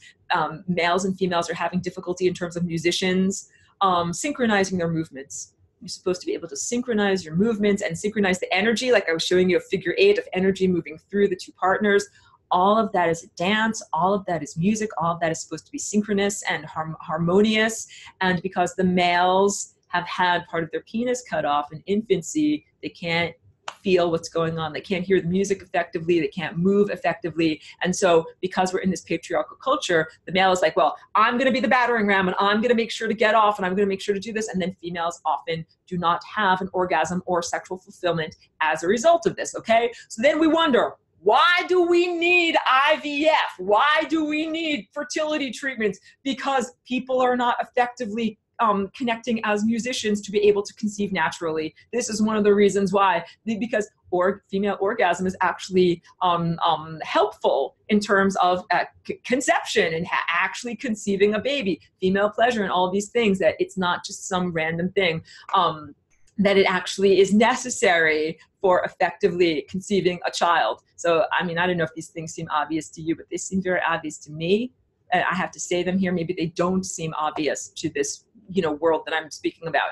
So circumcision is a completely aberrant practice. It's not something that is supposed to be happening at all. The idea that it is so socially pervasive is almost unimaginable. And I'm very happy to see that there is a movement of, they call it intactivists, of people who are trying to encourage parents, new parents, to not have their children circumcised so that they can have healthy sexuality. And hopefully maybe we could change it in a generation. Okay, I know I'll get more to what I'm talking about. Let's go to more questions. Gina says, I think many of us, not necessarily just in vitro, but with congenital and generic, maybe she means genetic defects, because of our parents choosing to come together when most likely should wait. I think you're making a really good point, that there are many congenital defects and biological defects that happen because of poor choice of partner. So again, don't use my words out of context and say, eugenics, it's time to kill everyone who's not a perfect super being. No, no, no, no, no. But we have to say this, it's like if you are part of that great symphony and there's a conductor telling you, you are supposed to partner with you, it's because that will make an end result of a strong organism. And this is not some kind of crazy Darwin survival of the fittest approach. That's not my approach to understanding biology, because part of it is about personality characteristics and energetic characteristics and things more than just cellular physical structure. But I'm really agreeing with you. You have to choose the right partner. So, okay, in this time and place, we have females who either are disempowered and they do not get to choose their partner, or who are choosing their partner based upon a flawed series of characteristics. So we are having a lot of babies born who are not actually supposed to be born. It's like saying, instead of making this music, we are making this music. And it sounds a little bit different. It's not that this music is like inherently evil, but it's not the right notes for the song. It's not the right notes for the symphony. So again, don't think like, oh, we should kill everybody. We should kill everybody who's wrong, who's not supposed to be here. But like I said, we have spirits entering women's wombs that are not specifically called in, that are, some of them are reptilian assholes. And we have biological and personality characteristics coming together and being amplified into the next generation that are not necessarily supposed to be coming together. So now we can understand, like, sometimes family dynamics and family structures are profoundly screwed up, is the best way I can say it. Like, I know very few healthy families. I know many, many profoundly dysfunctional or whatever families.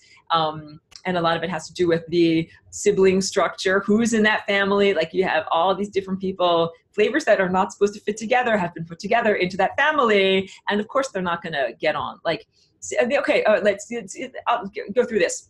The idea of sibling rivalry is aberrant. That's not what's supposed to be happening. It's not like, oh, you came out of my mother and I came out of my mother and we're both fighting for the same breast milk, so I'm going to fight you to the death. That's not what's supposed to be happening. And the idea that there is so much sibling rivalry in our world and in cultures and it's taken as just normal is like disturbing to me. No, that's not normal. What's supposed to happen is you're supposed to be like, hey, you're my sibling. I came out of that womb and you came out of that womb. Let's work together. Let's help each other to survive. Let's, I can't even, it's hard for me to even put it into words, but that's the way it is supposed to be. So no, it's not supposed to be that you're constantly in competition with your siblings. Like, I want all the inheritance. No, I want all the inheritance. Like, I want all the attention. No, I want all the attention. It's not supposed to be that way at all. And it is supposed to be the idea that older siblings help with taking care of younger siblings and help with the acculturation process and even raising them and keeping them safe and everything. That's how it's supposed to be, as opposed to sibling rivalry.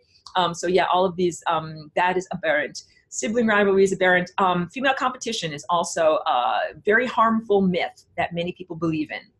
So female competition is the idea that there are many, many eggs that are sitting around in a come hither way, and that they're saying, I'm an egg and you're an egg, and there's that sperm over there, but I want to get that sperm. You're not allowed to have it.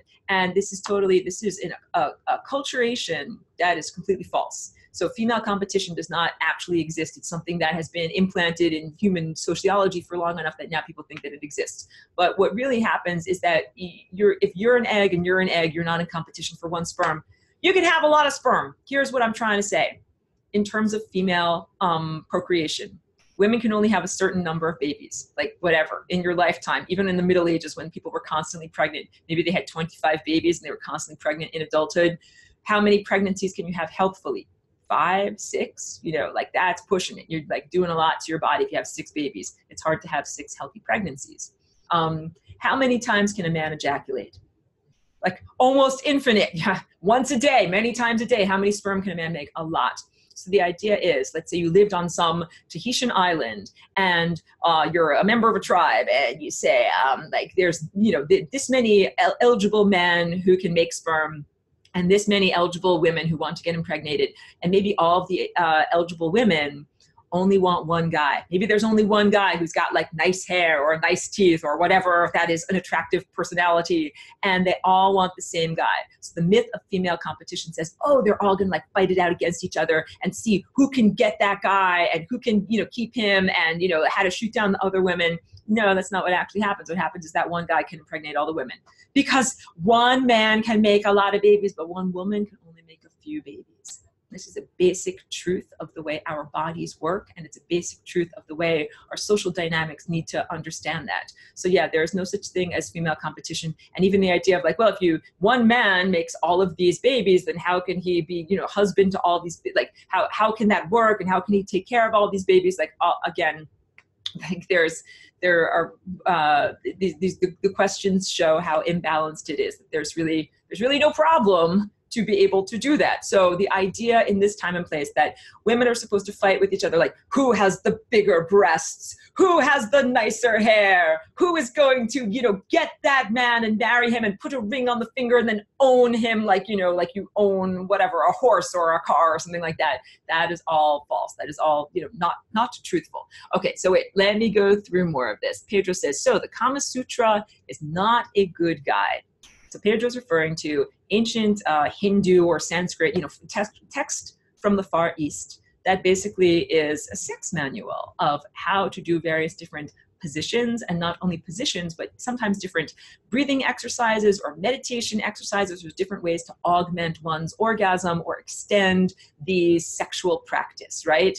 And yeah, just because it's been going on in many different generations, or just because it's been normalized or it's gone on in different cultures, does not necessarily mean that it is biologically or energetically good or desirable or something that everybody should be doing. So, and because there's tantric schools, there's tantric yoga, there's all these different things. Just because there's a religious script or just because it's carved on a holy temple does not mean that that's the way to be doing it. And I know I'm saying all sorts of crazy things like, wow, you should actually kiss someone on their mouth and then, have intercourse with penis in vagina to someone that you love and want to actually procreate with and stay together for your, entire adulthood. That's such a wild thing to say. I know, because that's not the way it's been done in many different cultures. And when I say that, people will think like you're fundamentalist or you're parochial, there's something wrong with you. It's like, no, that's actually, it's like saying like, here's how you make a peanut butter and jelly sandwich. Like you take the bread, peanut butter, jelly, then bread. Like that's the order of operations, the way you do it.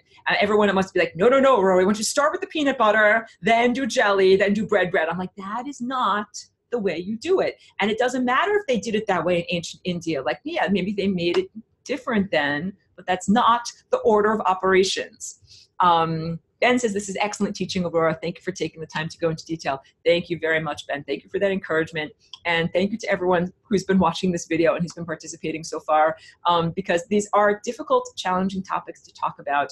And, you know, lightheartedness and humor helps, but also because there's so many entrenched defense mechanisms. When you start to push up against certain walls in society, then people sometimes become defensive or alienated or want to reject you. So, okay, one of the big things in terms of homosexuality, a different person on a different video commented that, you know, they were gay, I think it was a man, and that if what I was saying is truthful about procreation and sexuality, like if you're only supposed to have sex when you want to procreate, that he felt like he wanted to kill himself because, you know, he's never going to want to procreate with a woman.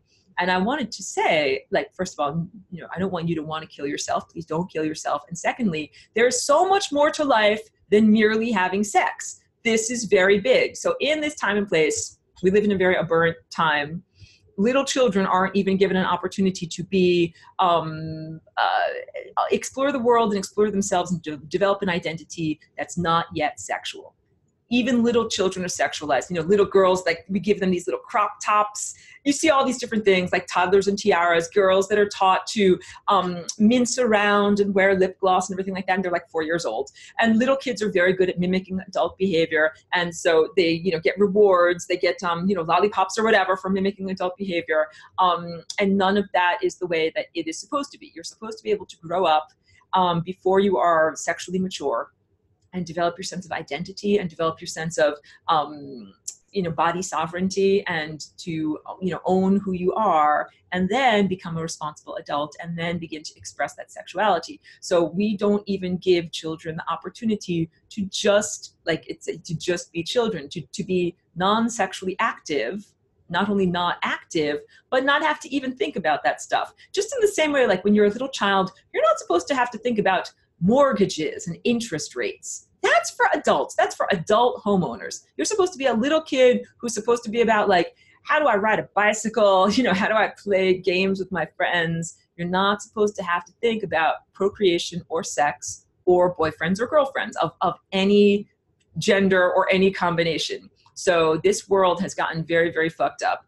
And now we are at we did transhumanism, let's get into transgender. So again, this is not meant as hate speech at all, even though I understand that it might be interpreted in that way according to the politically correct rules of what you are even allowed to say in the society. Like the guy that was booted from some, you know, college newsletter because he came up with the crazy assertion that women do not have penises. What a wild assertion. Yeah, it's actually biologically true. Women do not have penises. So we're in this time that's like the end of culture. It's like the complete mad time of madness, where there's the transgender agenda.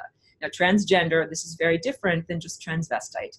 And people will say, what about two-spirit? Native American two-spirits, they've been around for hundreds, if not thousands of years. So first of all, just dressing like the opposite sex is very, very different than having technological augmentation to be able to appear more like the opposite sex. These are two very different things. You can wear female clothing and you can wear female makeup without mutilating your genitals or taking artificial chemicals to make you appear more female, and same thing vice versa with males. Like if you're a woman, you want to dress like a man, you can do it. You don't have to get a fake silicone penis. You don't have to inject testosterone. You don't have to amputate your breasts. You want to act and talk and, you know, dress like a man and get all of the social benefits of dressing like a man, do it. So, okay, but why? So transvestitism, transvestism is different than transgenderism. Transgenderism is a direct outgrowth of technology, that it requires technology-based surgery and technology-based, you know, chemicals and hormones and plastic surgery in order to transform from one gender, or from the appearance of a male to a female, or the appearance of a female to a male. First of all, there's no change on a genetic level, and your genes are literally singing a song. So it doesn't matter how many fucking hormones you take, and it does not matter if you mutilate your genitals. You are still on a genetic level singing the song of who you are. And all of this, it is also aberrant in the sense that it purports to be all about love and acceptance. Aurora, you hate speech person. Why don't you love and accept transgender people? And I'm like, wow, if transgender is about love and acceptance, they should love and accept their body without having to mutilate their genitals or, go to great lengths to take chemical hormones to appear to be different than what they are. There's a basic lack of self-acceptance in their behavior, even to the point that they have to go to a doctor and say, doctor, I have a basic lack of self-acceptance. And the doctor says, yes, check, gender dysphoria, you now qualify for all of these different procedures. So all of this is about the use of technology in order to transform the physical body in a way that is unhealthy and not according to the original blueprint. Why not just be like, live and let live? Live and let live. What's your fucking problem, Aurora? Everyone should be able to do what they want to do, and you should stop casting aspersions upon them, and you're doing hate speech. And the answer is because this is about you and me and anyone else who might be heterosexual and healthy and want to procreate, and the horrible music or static on the line that is being played by people who are not well adjusted, do not want to procreate, and are they're farting up the joint. They're making the music that everyone else is trying to play sound bad. So let's say you are a heterosexual male and you're interested in procreating and you want to find a female who has an appropriate waist to shoulder ratio, who's ready to have a baby. So you go to a bar or some other meeting place and you look at the different available women there. And one woman like gray hair and is clearly like 89 years old. You say, that I can't procreate with her. She's 89. She doesn't have any viable eggs anymore. That's allowed. You're allowed to do that. You look at the rest of them and you're like, okay, which one of these ladies is ready to, have my sperm vie for procreation?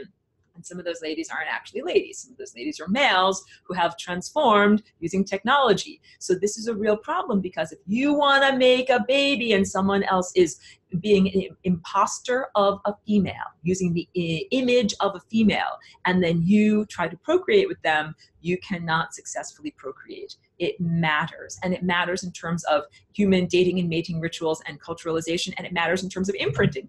Imprinting. The Victoria's Secret models, the underwear models, they walk around, and a lot of them are transgender. And a lot of the chorus girls in Las Vegas, and a lot of them are transgender. So we have males who might be heterosexual, who might want to actually procreate with fertile females, who are being aroused by and imprinting upon models who are actually original males and who have transformed their appearance. Porno, tranny porno. Yes, that transgender people might be making sex tapes that heterosexual people are imprinting upon. And then they're like, wow, I wish that I could find a girlfriend who had fake plastic surgery, silicone inflated breasts, and moved her body in a way that can only be described as a male imitating a female.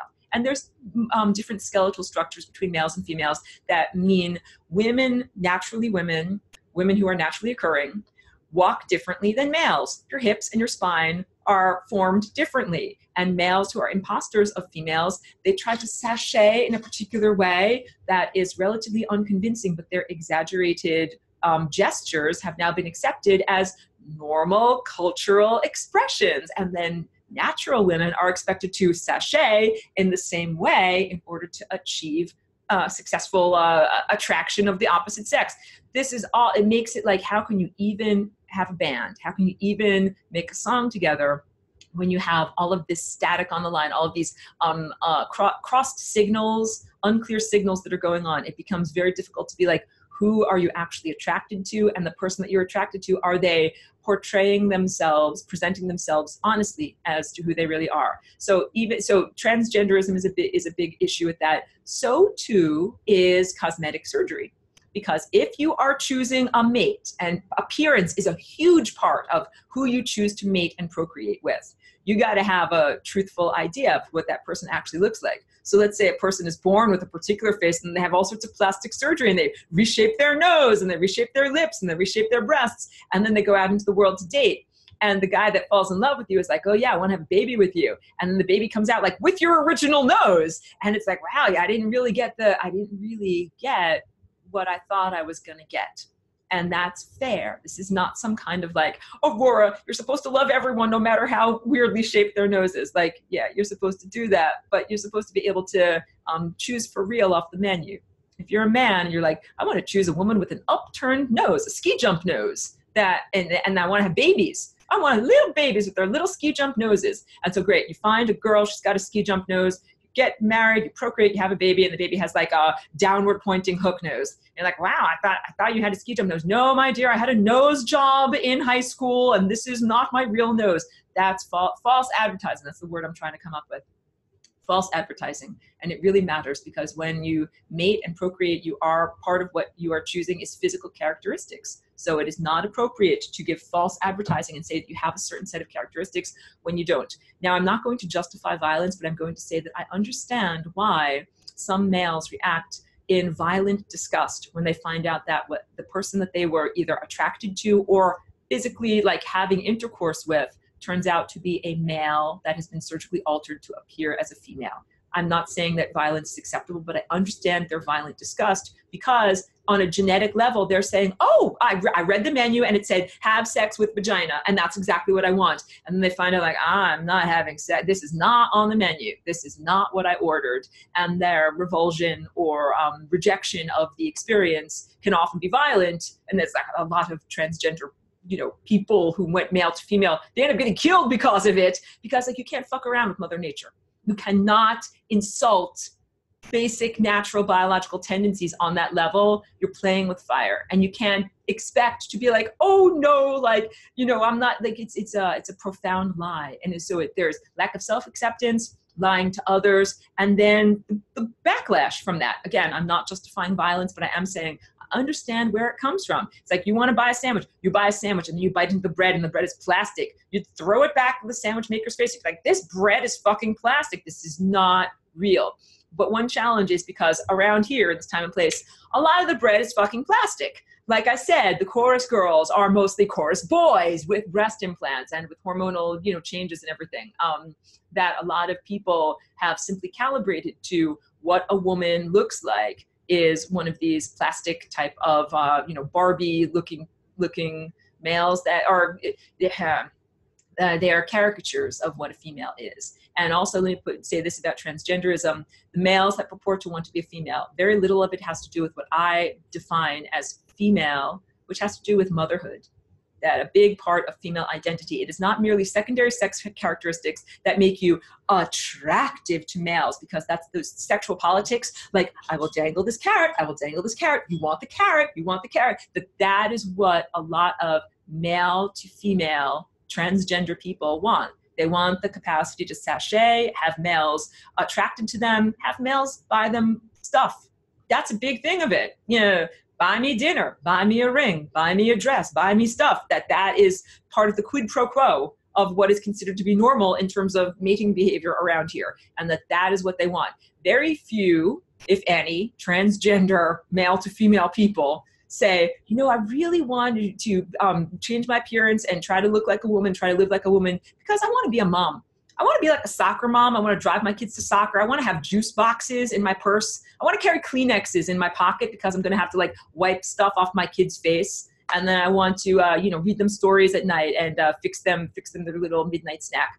That is not what a lot of transgender people are saying. What they are saying is that they want all of these, power of being a woman, but not the nurturing, not the parental responsibility, which to me, that is the definition of what it is to be a woman. And I can tell you that because I'm not usually a woman. I'm usually an abstraction. I'm usually just a bunch of colored lights and sounds. And being in a woman's body, I had to learn like, wait, I want to feed people. I want to take care of people. I want to take care of things and other things like that. So maybe I want to take care of a dog. Maybe I want to take care of a garden. Maybe I want to take care of my friends. I find healthy outlets for it, but that's a basic part of female biological architecture that transgender people are not interested in. Then we can go into this. There are a lot of mentally deranged males who want to become a female, who are truly profoundly maladjusted, and that they are fetishizing being a female.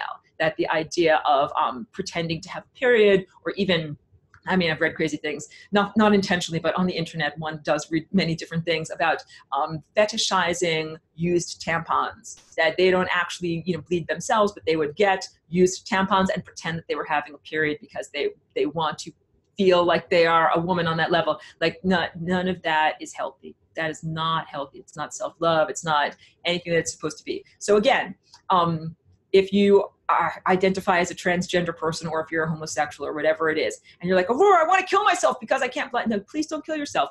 There's more to life. There are more important things to life than merely finding a partner and procreating, or, you know, living as your particular ideal image of what a particular male or female is. Then I'm trying to bring it back to, what was it like to be a non-sexualized child? All the things you wanted to do. You wanted to make projects, play with friends, explore the world, like, you know, go on bike rides or go on hiking journeys or something like that. There's so much more to the world than just sexuality or just procreation. And that is also understood in terms of lifelong marriage or, you know, monogamous partnership, even after the procreative part in your, you know, 20s, 30s, possibly 40s. When you're married and you're still together and you're 50, 60, 70, 80 years old and there's no way you're going to have a baby, what is your life like? What is your life like with your partner? That's the whole idea of why people have disposable marriages. I had some babies with you. We were together for 5 years. Now get the fuck out of my life, because I'm not going to be with you when you're old and wrinkled. This is how people act in this time and place. That's not how it's supposed to be.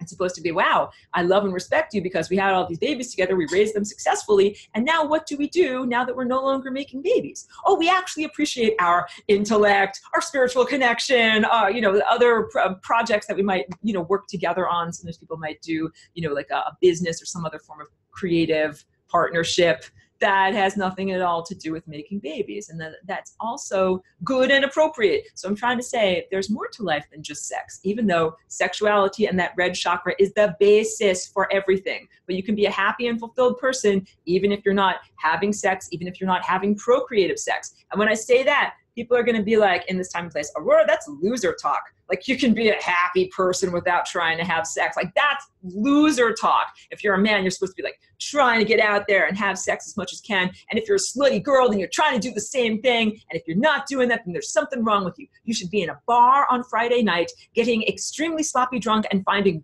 whatever person you can to just put things in your orifices for sexual pleasure. And it's like, no, that's not what you're supposed to be doing. There's actually so much more to life than just doing that. So if you can find the appropriate partner, then making babies and living as a family is a real pinnacle of achievement. But if you can't find the appropriate partner, guess what? You might have to do other things that are meaningful in your life, like make art projects or music projects or business projects or cultivate yourself as an athlete or any number of a million things that you can do with your time on earth. So for a homosexual male to write in my comment section, if I'm not allowed to have gay sex, I just want to kill myself. It's like, wow, isn't there so much more to your life than just, you know, having sex and just, you know, having an orgasm? Isn't there something more that guides your life? You know, like what would happen if a person had a horrible accident and they couldn't use their genitals anymore? Or a person who has a spinal injury, you're in a wheelchair and you cannot use your genitals anymore. Like, isn't your life still worthy? Is your life still worthy of being lived? The answer is yes, because you're so much more than just sex and genitals. Okay, wait, let me go more into this. Gina has a question. She says, if humans are to raise their frequencies and activate all other chakras during sexual union, then this would raise the consciousness to be just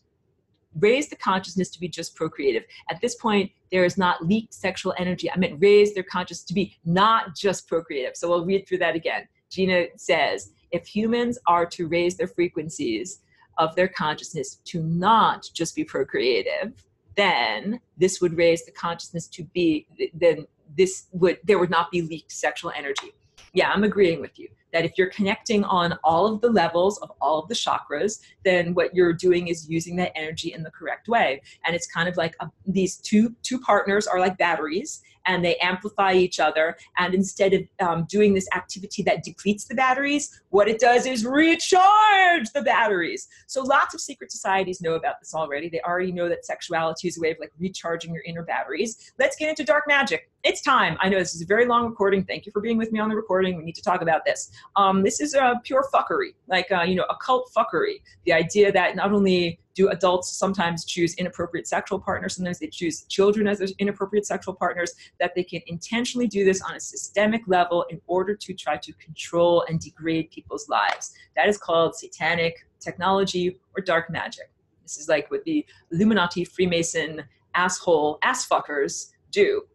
So yeah, there's a whole hierarchy of ass fucking that's going on, and it's happening in the Catholic Church. There's a lot of ass fuckery going on there. It is happening in corporate America. It's happening in the political world. It's happening in the entertainment world. So when it's about domination, like when my dog is humping her little her little toy. She's not really just saying that she loves her little baboon toy. She's dominating it. She tried to dominate this little chihuahua that lives down the street too. That's a girl. It wasn't about love. It wasn't about procreation. She was saying like, I'm in charge. I'm the boss. That's what these occult societies do. So they perform rituals, and they do this against people's will. It is not consensual. And there, like I said, there's a hierarchy of domination. Like, I dominated you, but then you dominated that guy, then you dominated that guy, and shit rolls downhill. And then the horrible thing is that, the victims at the bottom of this, or the experiencers at the bottom of this, it's always children. And sometimes it's children that are part of the bloodline families. But again, this does not justify the monstrous adults that they grow into, but it does give us backstory as to their villainy.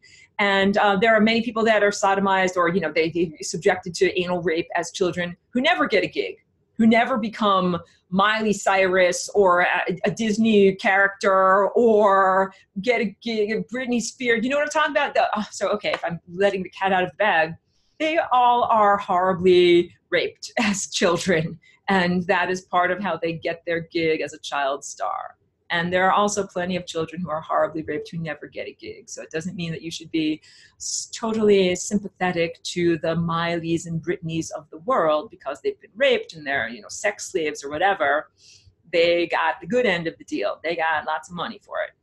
And there are lots of children who are horribly raped, and they do not get any money. They do not get any notoriety. They simply are used, and then a lot of the time it's so soul-shattering that they turn to addiction in order to numb their feelings, or sometimes they kill themselves. And then their family was just like, we don't know why so-and-so became a drug addict and then killed themselves. It's just because they were horribly, horribly raped by your family in childhood. And then you totally denied it. And then you just act like a victim because your child killed himself. And this is very pervasive. And this happens, too much in society. So I used that little diagram in a previous presentation. And people who haven't seen that, basically what I was showing is that there's a way of siphoning off life force energy. If you're supposed to be going, if this is the time field and these are the series of probabilities and possibilities that could be your life, like your timelines, and you're supposed to be going up the central timeline, like aligned like this, but you are drawn off course to go like this, and then you end up hitting the membrane of death. We can make an actual calculation between, let's say this is 0 degrees, and let's say this is 37 degrees. You have lost 37 degrees worth of energy, of life force energy. That's what happens. That the victim experiencer, their life is literally drawn off track by these, we can call them energetic vampires, but I think that's too kind of a term for it. Like pedophiles, pedovores, they literally, they perform human sacrifices, they perform sexual sacrifices, and that, again, all of this is horrible music, horrible static on the line. There's no way for you to be just like, live and let live. Let them do as many sacrifices as they want. And I'm just going to work in my garden over here. You can't do that because that music is affecting you. It's affecting the entire time field. So this is, again, I'm not trying to control anybody's behavior because freedom is a profound foundation of everything about my value system. Yes, I'm just here giving you my viewpoint. I also don't expect anyone to emulate me or be just like me. You're entitled to your own life, your own unique individuality, your own viewpoint. I'm sharing my viewpoint. This is like my viewpoint on human sexuality and human society from a cultural outsider that literally, I come from a very different place with very different social values that are, what's even the word? Like, way, way different than what's going on down here. And I'm trying to give everyone the idea, like, this is not the way things are supposed to be. It's like if someone gave me peanut butter and jelly, that was like jelly, peanut butter, bread.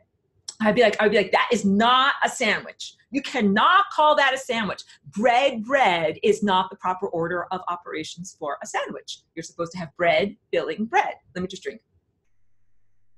Just in a lighthearted sense, Chicago style pizza. That does not conform to what I think pizza should be. Pizza should be bread, sauce, cheese, not bread, cheese, sauce. That is backwards. So Chicago deep dish pizza is an aberration. And again, if you think that is hate speech, I accept what you're saying, but please don't, please don't silence my voice because that's what I feel about Chicago deep dish pizza.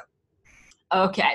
Melissa, good to see you, Melissa. Melissa says, oh, Anastasia in the Ringing Cedars series teach us all about having procreative sex. Really interesting. Thank you for telling me about that. She says there's also really interesting information about telgony, it's spelled Telgony, the evidence that a male leaves his energetic signature on a female that can, many years later, show up in offspring fathered by a different male. That is a wonderful point to make. Thank you so much for that. That the female is being influenced by all of the males that she has sexual contact with, if it is consensual or not consensual, and even if it is, come on up, baby, come on up. Ah, Cheeky's like, I hope you're gonna finish this up soon so we can have some fun. Thank you, Cheeky. Thank you so much. Yes, I'm absolutely agreeing with that assertion because it's energetic leavings. It's literally like a DNA deposit into the physical energy bank of a female that is in there. That's why it's also not beneficial for females to have many, many multiple partners, because you've got like all of these different musicians that are all playing their own music inside of you, not necessarily good musicians. Like why would, and that's the whole idea, like why would you choose to have sex with that guy? He's not a good musician. So yeah, I mean, sometimes women just make horrible choices, or sometimes it is forced on them. Pardon me. Gina says, what about things like soul contracts or two souls connecting, whether they are of the same sex or versus inappropriate behavior due to genetic modification? Yeah, so I mean, I understand what you're saying, and there are many people that say things like, you know, indigenous cultures have two-spirit people, and there might be something like, maybe in a past life you were husband and wife, but in this life you're both born as males, but you want to recreate what you did in a past life. Like, I understand what you're saying on all of that. I would say if you were in a past or concurrent life, male-female partners, and then in this time and place, in this form of incarnation, you're both born into male bodies, then I would say it's not actually appropriate for you to play house and pretend that you're, you know, domestically partnered as you were in another life. I would say that's not appropriate. Like, what would be more appropriate would be, you know, brotherly camaraderie, or, you know, some kind of non-sexual closeness and bonding. So a big part of this is, we live in a very sexually unhealthy society where people equate, and people who are traumatized and broken, so I'm not judging you for this, traumatized and broken people equate closeness and intimacy with sexual intercourse. And I've met a lot of people that do this. They want to be friends with me, but they're sexually broken and traumatized, and they make a pass at me because they think, like, I'm taking this as friendship. And, you know, we talk and, you know, experience all the hallmarks of friendship, but then they want to express friendship as sexual intercourse because they have had intercourse with inappropriate partners, because that's how it has been shown to them, that maybe a child had an older adult that was like, oh, I'm your friend and I'm trustworthy and I'm going to have sex with you. Inappropriate partnership. That's not how you express real friendship. So we need to recalibrate in this time and place as to how do we express closeness? If you're two males, how do you express closeness? Does it necessarily have to be expressed as anal intercourse? Or can closeness be expressed in a different way? And what would you do if you were like pre-sexual children? You would maybe you'd go out and ride dirt bikes together. Maybe you would do something like, whatever, go fishing together. There are different ways of expressing closeness than physical intercourse. And I think that there's a lot of unhealthiness in people presuming that that's the way it has to be. In this time and place. Move on to the next one. I know. What about things like, wait, I got that one. Gina says, although since we live in such an unnatural world, sometimes the poop needs some help out, so enemas become helpful. You know, I understand what you're saying about enemas or like colon hydrotherapy. I don't think that it's actually helpful. I mean, I don't think that it is a good thing biologically for the anus or the sphincter to have anything placed inside of it, or to have liquids artificially pumped into the colon. I'm not an advocate of coffee enemas and stuff like that, because I really think it's about the peristalsis. That's the swallowing motion from your mouth to your anus. It's supposed to go in that direction. It's not supposed to go in a different direction. So yeah, I do not consider that to be actually a very good health practice. But some people do it. You can do what you want to do with your anus, but I don't think it's so good. Elizabeth says, dark magic uses the anus as a portal to the tunnels of Set. So I've heard, yes. So dark magic is also a subversion, an inversion, a backwards, a flip-flopping, mirroring of everything that is supposed to be. So your anus is supposed to be exit only. Let's turn it into an entrance. It's also supposed to be we're using sexuality to climb to higher levels of divinity, but in this case, it is swirling downward into lower levels of depravity. So yeah, I'm totally agreeing with you. It's like going to the underworld. Dominic says, is it possible to delete an imprinting? I know you're going to say FRL or no. Yes, it's absolutely, like, it's possible to transcend the imprinting, basically by, I think intellectual exercises, by basically saying like, oh, I know that I'm intellectual. I know that I've imprinted upon sock puppets, but I know with my intellect that that is not an appropriate sex partner. So I'm going to stop using my tendril of attention to think about sock puppets when I have a sexual experience. And in so doing, I'm going to start to think about an actual living, breathing girlfriend when I have a sexual experience, because that, like, something, a sock puppet is not going to hug you when you go to sleep at night. A sock puppet is not going to, like, help you if you get a flat tire on the road. A sock puppet is not going to produce lovely children and make peanut butter and jelly sandwiches to feed them for you. Like, you start to understand, like, you're imprinting. What if you imprint on a robo-hoe? It's like that robo-hoe, like, it's not gonna, do laundry and take care of domestic chores and, make a nice Thanksgiving dinner. So yeah, it is definitely possible to overcome those inappropriate imprintings and projection of sexuality onto inappropriate partners. It requires willpower. It requires anything, like, to change any bad habit or any erroneous pattern of behavior. It requires willpower. So Lou says, what are your views on condoms and contraceptives? Thank you. Though I already have an idea of what you know, think about this. Thank you so much for asking me about that. I wanted to talk about birth control. So yeah, I'm not a Christian fundamentalist. I'm not a Catholic. I'm not trying to say that you shouldn't masturbate, and if you spill your seed, then you deserve to be killed, because there's something in the Bible about that. And I'm not against contraception. Let me just drink a water. Hormonal birth control is horrible, and I've never used it in my body, and I would say to other women, like, avoid it like the plague.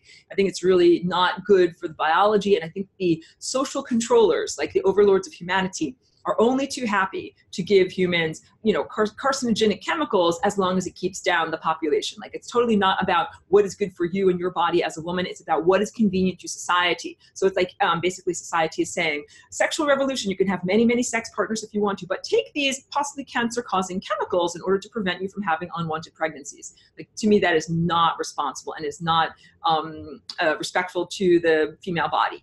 So yeah, hormonal-based birth control is horrible. IUD is horrible. They put these little copper fucking barbs into your uterus, and it basically irritates the lining of your uterus constantly so that you can never have a child. And they sometimes migrate and cause all sorts of problems and work their way, like, eat through inner organs. Like, these are like medieval torture devices. These are not, so modern medical science is often the equivalent of medieval torture, and it often is influenced by patriarchal or male-centered values that say, at any cost, we're going to prevent you as a woman from having unwanted pregnancies, or limit your pregnancies, regardless of whether it's comfortable for you, regardless of whether it is good and comfortable for your body, regardless of whether it has horrible side effects. So then let's get into the ideas of, like, barrier contraception, something like a condom or something that is, a physical barrier like that. If you have to use something, that's the best kind. But the condom itself does the same thing that circumcision does. That even if you are an uncircumcised male, if you wear a condom, then it does the desensitization that makes it harder for males and females to synchronize their movements so that they actually both have sexual satisfaction from what they're doing. So it's certainly not ideal. So there are some things, there are some substances like neem, and there are a couple of other things that were used in the ancient world that basically change the pH of the cervix and the vagina that make it so that the sperm cannot stay alive. Like, that's, one thing that can be used. But here's my big thing. Like, I'm an artist. I want to paint. Where's a paintbrush? My paintbrush is over there. Cheeky's sitting here. If I'm a painter, I'm like, I pick up my paintbrush and I pick up paint and I actually make a painting.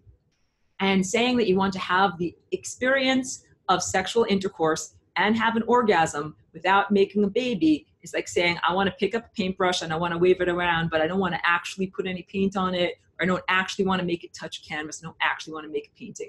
And to me, it's part of the definition of what it is to be an artist. Pick up a paintbrush, you put paint on it, you smear it around, and you make a painting. So the idea of contraception, even though I agree with female empowerment, because I don't want all the women to have to be pregnant every year of your life in adulthood. That's what it was like in the dark ages. Everyone was constantly pregnant and their babies all died. They had maybe one or two successful pregnancies, but everyone has to understand pregnancy is not only dangerous on your body, like there's always the possibility of death, but it also takes a lot of nutrients out of the body in terms of calcium from the bones and the teeth, and you have to eat a lot of extra calories in order to support your pregnancy. Like it takes a lot out of the body. It can be very worn down from having to do that. So I do not want women to have to be constantly pregnant. The idea is you don't have sex until you want to have a baby. Then you have sex and you have a baby. And then when you're breastfeeding, not breast pumping, but breastfeeding, that is contraception in the body, that your body does not ovulate. And they did some research about whether it's the same if you pump your breast milk with like a little machine, a vacuum machine, and then store it up and feed it to your baby in a bottle. It's not the same. So for the first couple of years of your baby's life, like maybe the first 2 years, you're supposed to breastfeed. And when the child's saliva and mouth is clamped onto the breasts, there's a biological hormonal inhibition that prevents the female from ovulating. And this is because, like, everyone's just got to understand our bodies are actually created in a really beautiful way. And although we've been genetically modified, there are some of these vestigial traces that are like, things make sense. They make sense in the right, proper way of doing it. So you can also not have sex during the time when you are fertile, even though I understand it can be difficult for many women to determine what time of the month you're fertile. But there's pretty much like, about 3 days or 1 week of the month when there's a possibility for pregnancy. You can avoid sexual contact during that time of the month when you can actually get pregnant. And and I would encourage women to be aware enough of their body and their reproductive cycle to be able to do something like that. And so here's another big thing. What about abortion? How do I feel about abortion? Again, I don't want every woman to have to carry a pregnancy to term whether or not they want it. And everyone should be allowed to terminate a pregnancy if it's, like if your baby is developing its stomach outside, if it's a no hope. You do not have to carry that child to term. But far too much in this time and place, abortion is used because women are disempowered. Like a lot of women, again, they're ambivalent, just like having to return to work too soon after having a baby, just like having their baby circumcised. Most women are highly ambivalent about having having an abortion, because they're like, well, I'd really like to have that baby, but how am I going to pay for it? The daddy ain't around, or the daddy doesn't want to have the baby. My family tells me that I'm a bad person for being pregnant and not being married, and they're not going to support me.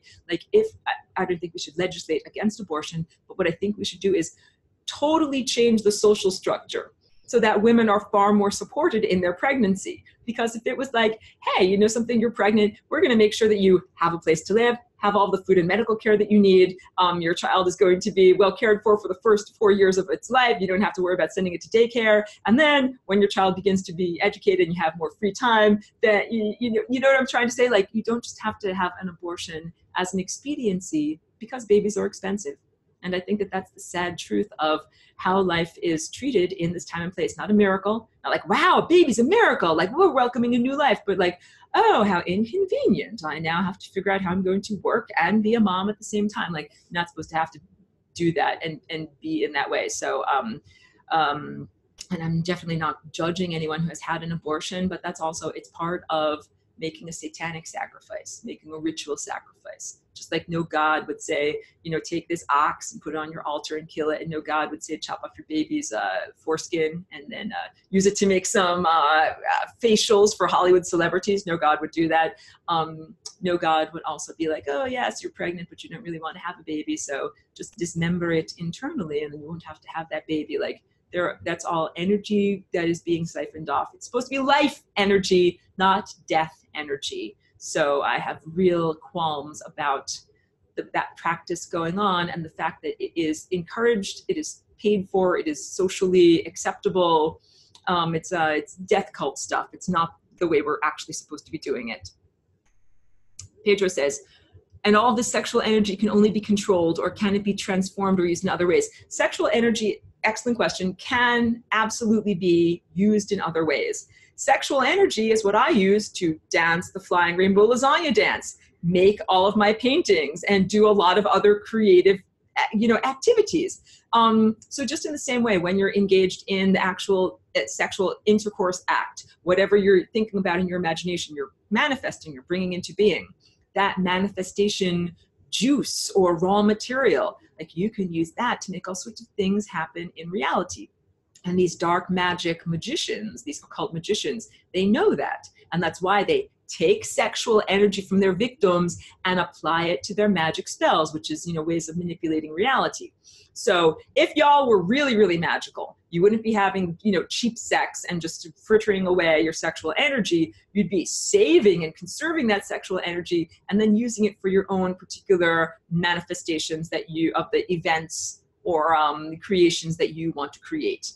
And in many ways, that can be, like having a child is very satisfying and wonderful, because your child hugs you and reflects love back to you. So it's not completely the same, but it can be very, very satisfying when you make a thing. And you're like, wow, like I made that thing and I feel happy and good when I look at it, and other people benefit from looking at it too. So making music and art projects or grand edifices or whatever, theater projects, whatever you do, that's a valuable use of creative energy, creative life force energy, even beyond making new little tiny children. And I have a lot of friends who are artists, because I'm an artist and you hang out with other artists. And I've watched some of them, females, who, become a mom, they give birth, they have their baby, and then they put their art making on hold in order to focus all of their creative energy on making peanut butter and jelly sandwiches and taking care of their kid, or making clothes, or, making curtains for the house and stuff like that. So I definitely see a connection between, or like diverting energy that once was diverted into the physical manufacture of artwork, then gets diverted into the creativity of making a, comfortable domestic environment to raise your children and keep them happy and healthy. And I think there's nothing wrong with that. Like, some of my artist friends are ambivalent because they're like, I just want to get in the studio. My kids are driving me crazy. I understand that, but I don't want to devalue motherhood or domestic work. It's valuable stuff. It's valuable activity. It's the most valuable. Like, if you successfully give birth to and, raise a tiny human being, it's a very worthy art project. It's like painting a masterpiece. So I'm not trying to devalue that at all. Gina says, I'm actually have a telepathic connection to someone that I've started communicating with a few weeks ago on a dating type situation. I will wish you all sorts of good luck on that. I think that's fantastic. Gina says, so those of us that did not have children, is there justification for us to not be looked at as being as successful? Yeah, it's all about personal choice. So I won't turn everything around to me, but in my life, I came into this body when the body was age 27. And so I've definitely felt the yearnings, the biological yearnings of like, yeah, I want to have a child. I want to have a baby while I'm fertile. My body wants to have a baby. And also I've put a lot of my creative energy into art projects and, speaking about things and making videos and making animations. And I don't regret that. And so I think it's like different priorities. It's like saying, well, if you took time off from being just focused on being an artist and you were a mom and, made peanut butter and jelly sandwiches, that is very great. That's a worthy activity. And if you painted physical paintings that end up going in a museum, that's a valuable activity too. And so it's like we can get away from the expectations of women must, for the first 20 years of their adulthood, become a parent and then take care of their babies. And then after you take care of your babies, you can be free. That's like one of those things like, I'll be happy when. And I know too many women who did that. They put their own hopes and dreams on hold. They said, when my kids grow up and go to college, then I'll finally do the thing that I want to do. And I don't think you should have to do that. So I'm also a big proponent of even, or when, if you have a physical baby, you tie your baby to your back and do your thing. Do whatever is your thing. Don't stop doing your thing just because you've had your child. So yeah, there's got to be some way to integrate your expression of self and your valued activities with parenthood. And the stuff of like, oh, put your baby in daycare and then go work in an advertising agency, that is a false dichotomy. So and more women now are trying to do the thing where they work from home, they do some kind of internet thing or teaching from home. I know some teachers who do like video teaching young people in China. there's all sorts of different ways to do that, and we need to do even more of that to make it possible for women to be parents, be moms, focus on their children, and have good income, because you shouldn't be totally disempowered. It is totally disempowering if you're like, no, you have the babies, you focus on taking care of the babies and making the peanut butter and jelly, and your man earns all the money, and he will give you a small percentage of that money, and you will be able to live and eat. Like, that's not empowering at all. So we got to make sure a way for moms to be moms and earn money at the same time. So yeah, we can be just as successful. You don't have to be just like at the pinnacle of success because you've had a baby. You can be at the pinnacle of success because you made an amazing movie, or, you know, a sculpture, or something that blew people's minds or healed people or whatever. That all of that is very valuable too. So Gina says, that's how it works here in the States, but there are different variants in other countries giving mothers more time to stay home and stay with their children. I'm totally agreeing with you on that this particular time and place is very screwed up and very inverted in how little motherhood and, you know, domestic activities are valued. And yeah, in other places, it's like, yes, of course, like the Prime Minister of New Zealand just had a baby, and she took an extensive maternity leave, and now she's going to the UN for a big speech, and she's got her baby with her, and her husband is helping her take care of the baby when she's busy in meetings. That's how it should be. You should not, if, you know, let's say you're doing an advertising job, you work in a cubicle, you work in an office, bring your baby with you, breastfeed, take a break, breastfeed while you're on the phone. There's no reason why you can't do that. So we need to restructure corporate America in order to be more accommodating of this, and we also need to have more, you know, paid maternity leave. Pedro says, "Can we recover that energy?" I guess we can with the FRL. I think you're talking about the energy of sexuality that might be, you know, inappropriately projected to or connected with a partner that's not the right partner. There's always a way to rectify things. You know, it's never like, oh, that's it, like trash everything to everything. It's too screwed up, trash everything. So there's always a way to rectify it. And also, like, because in my painting, sometimes I make a mistake. It's like, oh, great, we got to scrape that off with a razor blade. Way better not to make the mistakes. And when you actually have your higher faculties activated, then you can see who's an appropriate partner. You can see, who do you want to have sex with? Not just random people. That's the funniest thing to me. When someone's like, you know, who are you attracted to? Like, they want to know, like, what Hollywood celebrities? And like, I'm not attracted to any of them. I don't know any of them. None of them are my right person. Like, that's not, so yeah, knowing who's your right person is a big part of it. Cece, she says, you have confirmed so many things I've always felt and couldn't communicate. This class is so important. I wish it was mandatory in high school. Thank you. And repeated again in all colleges and universities. Thank you. Thank you very much for your comment. And it's really wonderful to have that positive reflection back, because, like I said, I've been a bit reticent to really share these ideas because I did not want to be misinterpreted as homophobic, transphobic, hate speech, or otherwise inappropriate to say these ideas. I mean, mostly the things that I'm talking about are ways to restructure human society so that it's healthier and more equitable, better all around. Like, we all recognize that there's profound levels of non-healthy things that are going on. Cheeky is scratching at a thing down there. Gina says, do baby boys being born at a hospital just in general also get circumcised as well? So good question. It's considered to be the norm.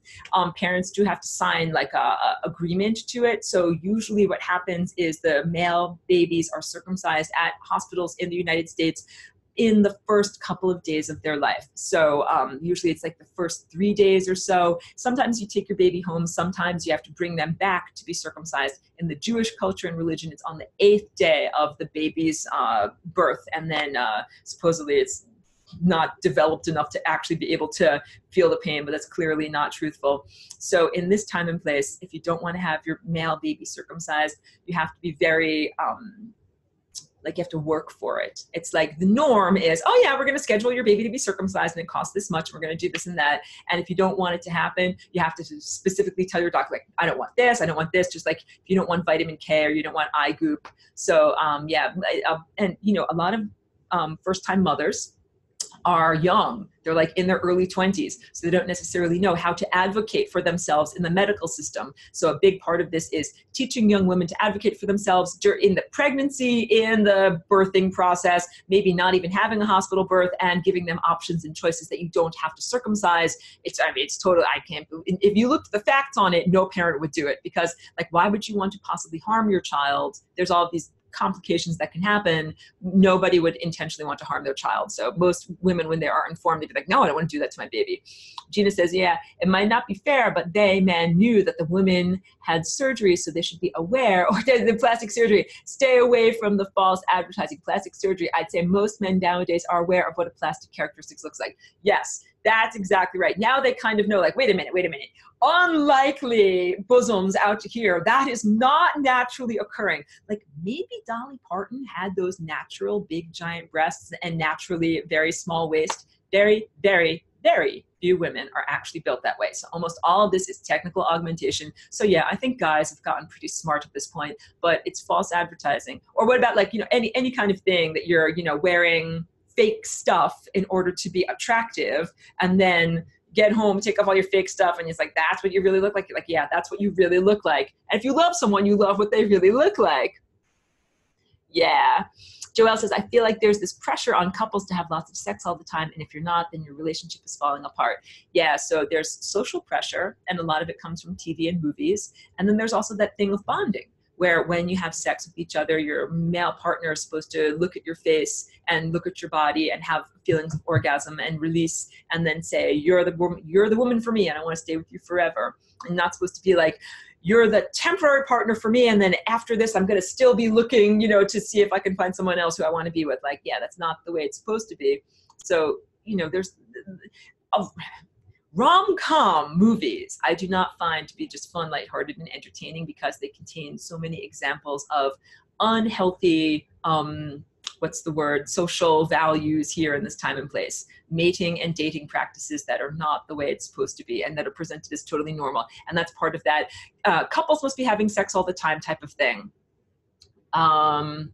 Cece says, Gina, my experience has been the opposite, that the majority of men don't recognize plastic surgery. Interesting. I hope you're right, though. That's a really good question. I mean, and how can you tell about the changes to a person's face unless you look at their high school yearbook pictures and look at what they looked like, before they were changed or transformed?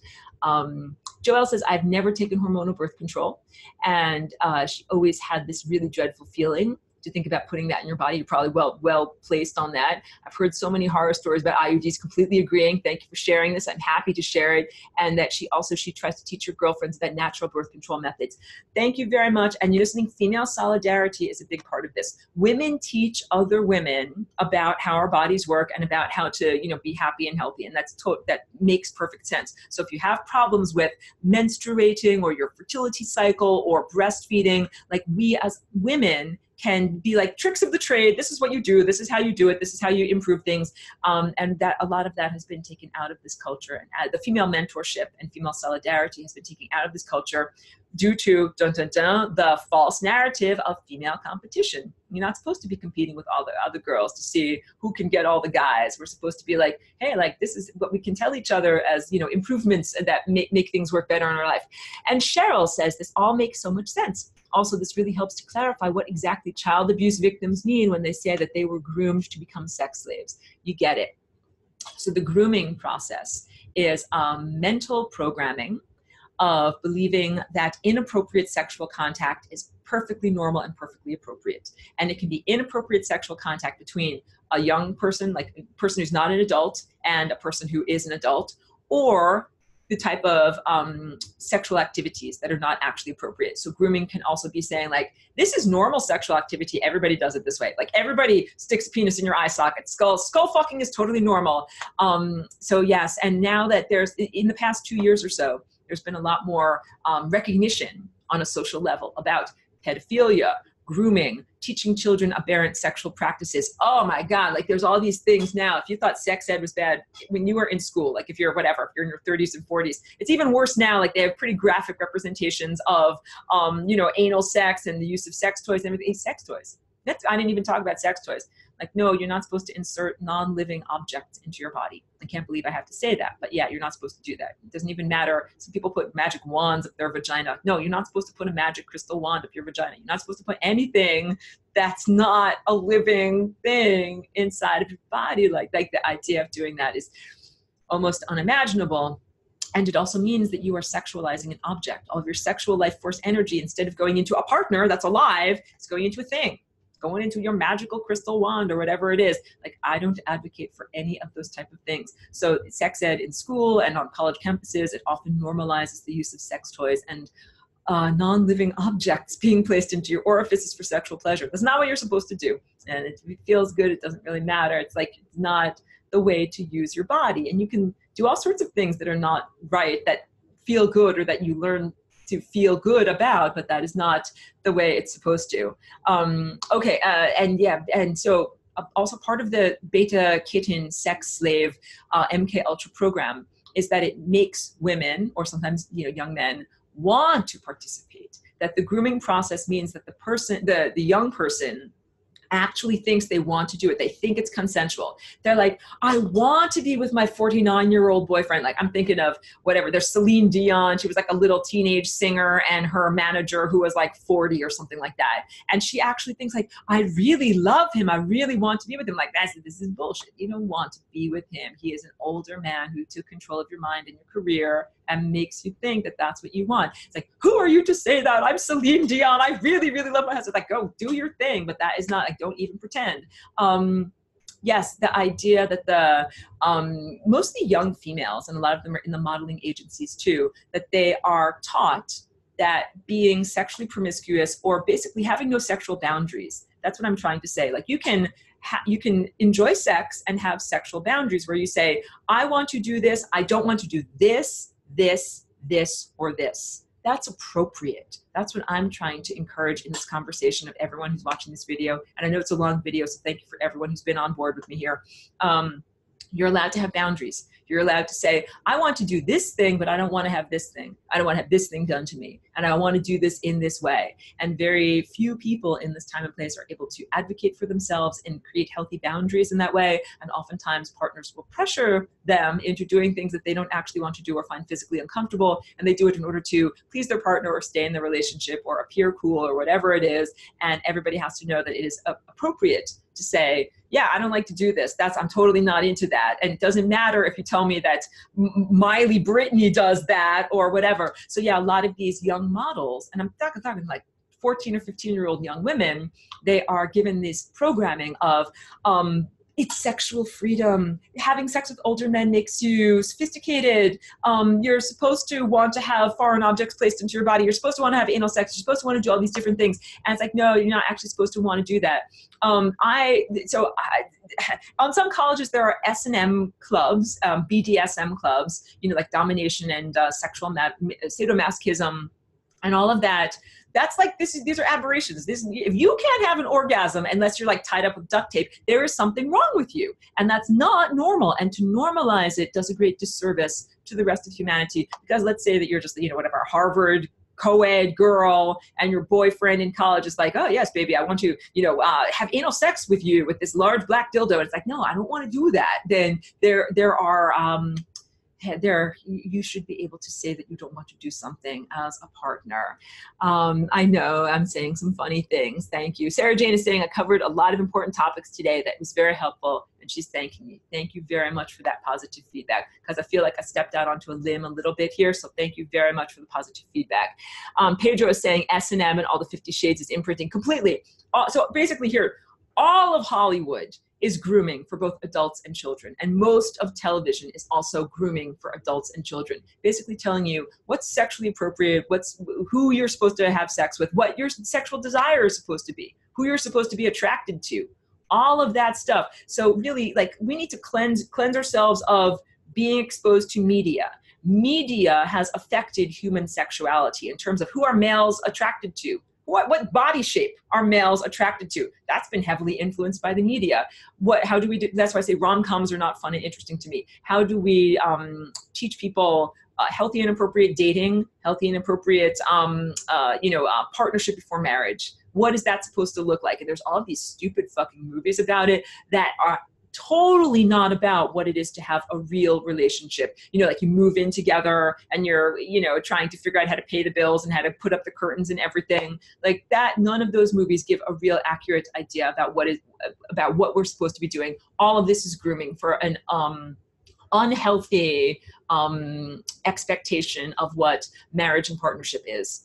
And SJ, Sarah Jane is saying, so just talking about these taboo subjects helps humanity to heal. And Joelle is agreeing, thank you so much. And it is very big that we as a class, as a group, can talk about these things and not have anyone say that is politically correct. Aurora, you're bad, you're wrong, you're not allowed to say those things. Like this is very big. And again, I'm sharing my viewpoint, not trying to impose it on anyone else, but it's really encouraging to me that other people are like, yes, thank you for sharing your viewpoint.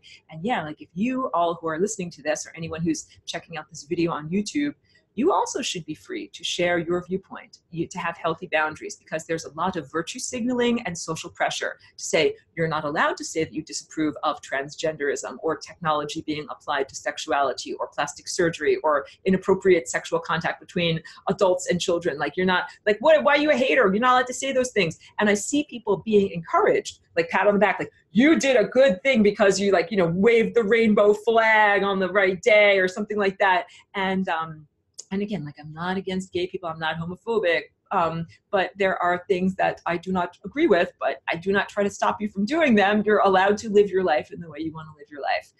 So thank you very much for giving me free license to be able to speak about these topics. And so this is going to be a super long video and a super long upload. Let me stop the recording for right now and say thank you to everyone who's been adding their wonderful input on here. Thank you to everyone who's been with me and watched this whole big long video. And please do not take my words out of context. I hope that you can sense where I'm coming from in the presentation here, and also my presentation in relation to all of the other things that I've spoken about in this class. So I'm just gonna end the recording for right now, but still continue in the chat room. And thank you very much for everyone who's been on the journey with me. Thank you.